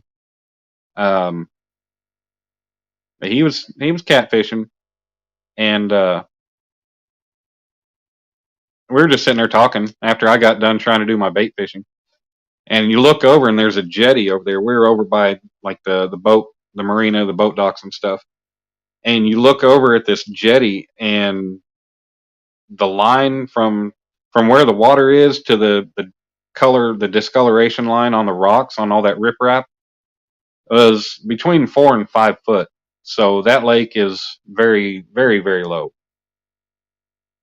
They actually, I had a couple people tell me yesterday that the lake is actually higher than it was about a week or two ago. I guess they started pumping water in there and bringing it back up. But apparently it was quite a bit lower than it is now, and that's pretty bad. No, yeah, Hogleg, I know. Yeah, that is pathetic. People got to ruin a good time for other people just because they're bored, or I don't know. I'm thinking about just going down the road and throw a line in just because that pressure is dropping. Should be biting at any time right now, or should be biting at anything right now. Damn. Son got the junior lake record for flathead last weekend, y'all. Yeah, I saw you post a video on that. I got to watch that. I had a busy day with Dom yesterday, so I need to watch that. Check it out.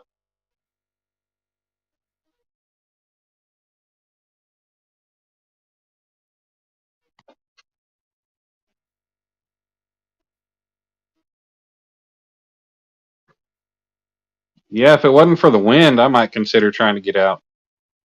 Because even under a covered dock would be nice, but still.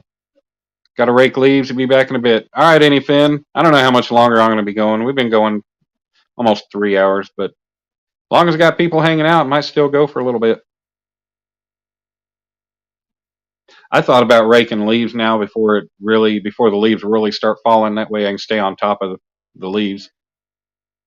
Stay on top of it so they're not just piling up super crazy whenever they do really fall. Even though they're going to pile up super crazy. Well, Chris, how big was that? How big was that flathead?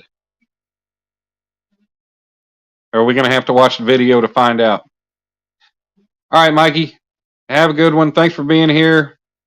Thanks for being here to help. On top of that, but on top of that, thanks for being here, hanging out. You'd love to be fishing, but can't catch nothing right now, so you got to go to shrimping. It hurts. Damn.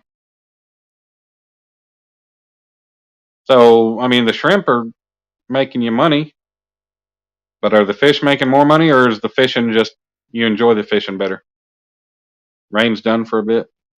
It was only 14 pounds, but hell yeah, that's awesome. Doubled the previous lake record for kids. You'll be under a bridge and backside of the bank. Hopefully, have a bit of wind block. Yeah, that'd be a good thing.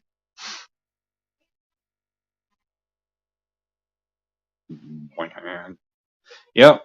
Hell, that still more than triples my biggest flathead. My biggest flathead's still only in the 4 pound range. I'll get on one again eventually. I think I might make it till an even 3 hours and call it good. Yeah, you and me both, hog leg. I wish I had a giant freaking plate of shrimp right now. I would go to town. Me some peel and eat, some fried shrimp, some grilled shrimp. Oh yeah, some shrimp scampi. I don't care. I love shrimp. Shrimp Alfredo.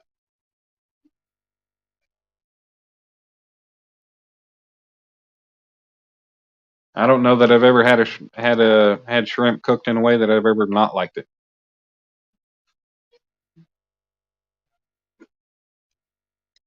I don't have anybody to take out, or I'd go to Red Lobster. I mean, I could go to Red Lobster by myself. Go hit endless shrimp before it's over.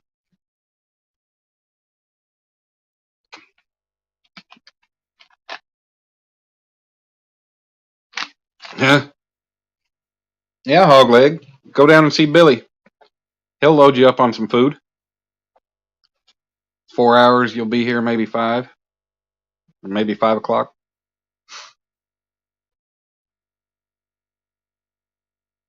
You can do it, hog leg. Load Melissa up, load the truck, and go. 15-pound limit in Texas for shrimp.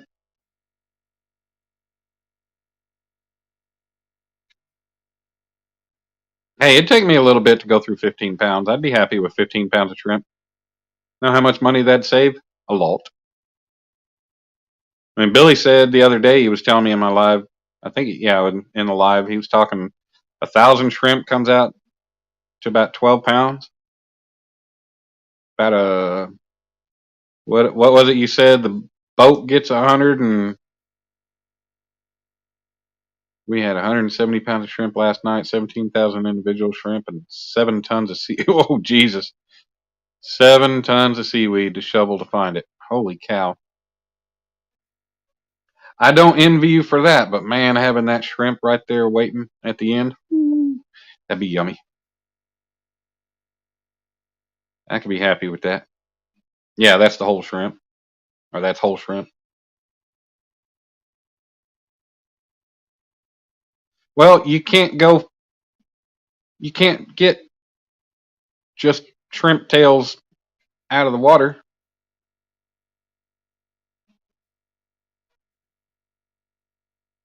Whole live bait shrimp. Well, can you use them for food? And not fish food? I mean, I guess they're all good enough to eat. So is there something different about shrimp that you're using for bait shrimp as opposed to eater shrimp? Or can you use the bait shrimp as eater shrimp too? Much rather be fishing, it's easier. Ah, yeah. Hey, 15 pounds of shrimp for recreation that's a lot of shrimp. But you got to go down to the coast to do that.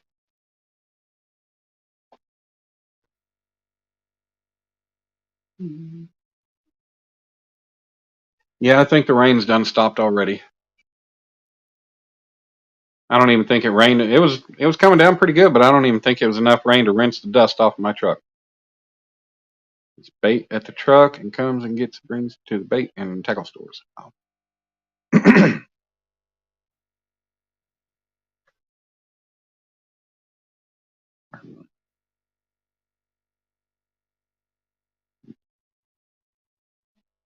I go out for carp too. I'm gonna have to start focusing on carp.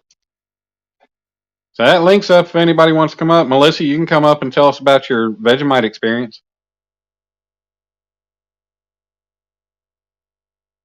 Tell us how that went. I mean, I saw the look on your face when you ate it, but yeah. Yeah, Will, I made Galveston for more in 7 hours. They both make money? Well, yeah. Money's good. Sometimes I almost like shrimp more than money. But the more money you got, the more shrimp I can buy.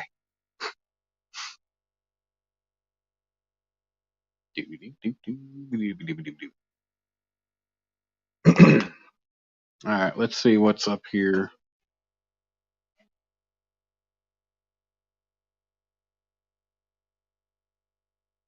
No boss. That leads to more money. Yes, sir, Hogleg.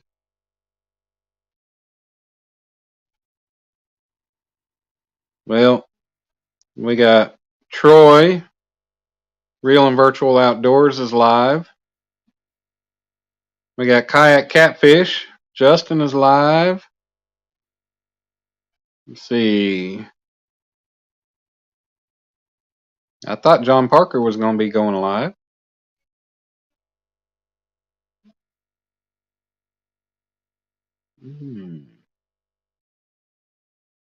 Ooh. Minions Rise of Gru is out now. Woohoo! I saw that in the theater. It was great. Had a great week. Invited on Parks Planner Boards, Pro Staff for a local marine electronics. Added the Mad Cats Pro Staff team.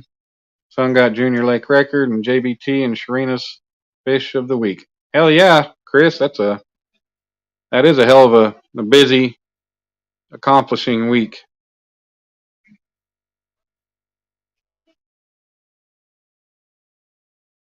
Some things to be proud of there. Especially Jackson getting that lake record.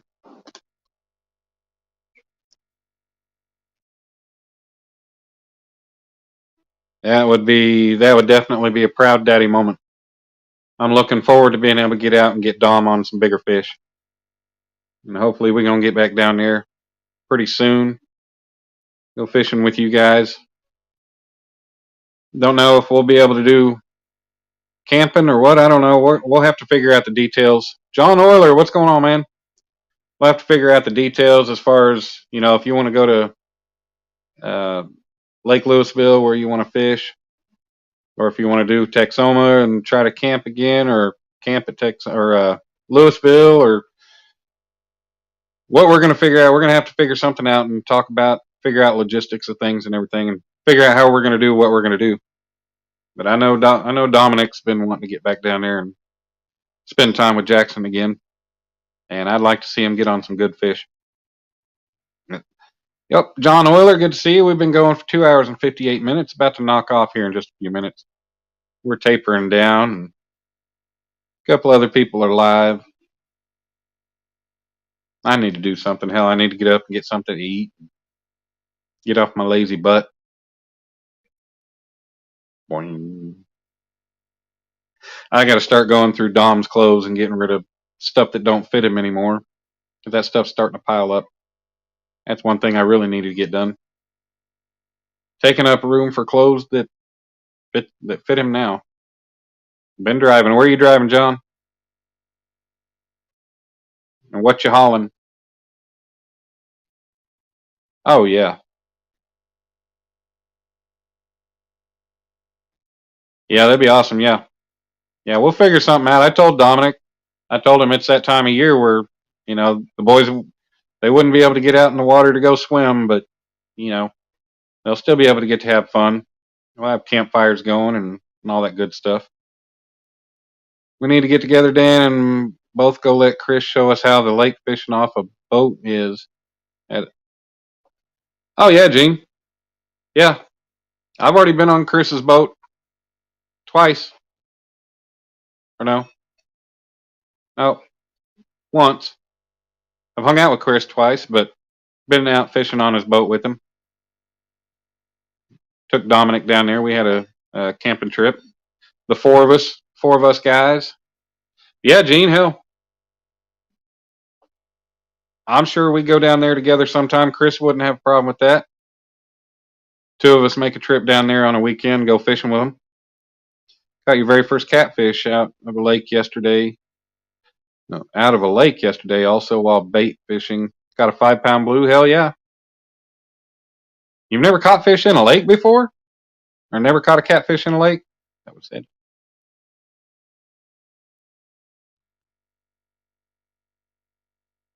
That's crazy, Gene. I figured you'd done lake fishing and caught catfish here. Hey, Gene, yeah. We can pick a time sometime. We can get a hold of Chris and figure out a good time. I probably gotta go down there with Dominic first. Unless it's during a time that actually, I don't have Dom. But whichever would be easier. Us planning a camping trip with the guys, or a trip down there, you and me, to go fish with Chris sometime. All right, Hogleg. Appreciate you coming in and sticking it out through that dumb dude bot, whatever it was. We've been hanging with a good crowd. We still got 12 people. Gonna be ending it here pretty quick though, but yeah. Rainy day today. Man,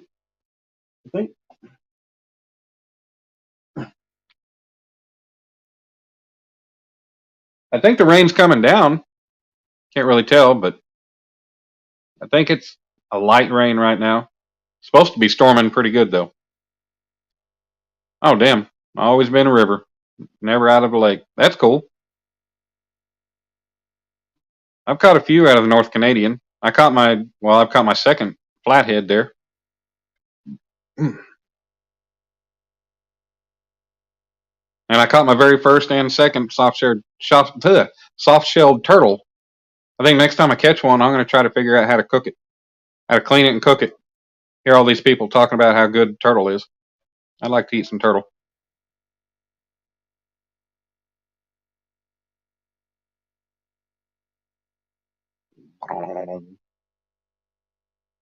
Yeah, well, we just crossed the 3-hour mark a couple minutes ago. I think I'm going to get off my butt. Oh, yeah, that rain's coming back down now. Yes, sir, it's coming back down. I can see it. Yeah. I need to do something. So, and I got some texts. I got to text Dominic's mom back and everything.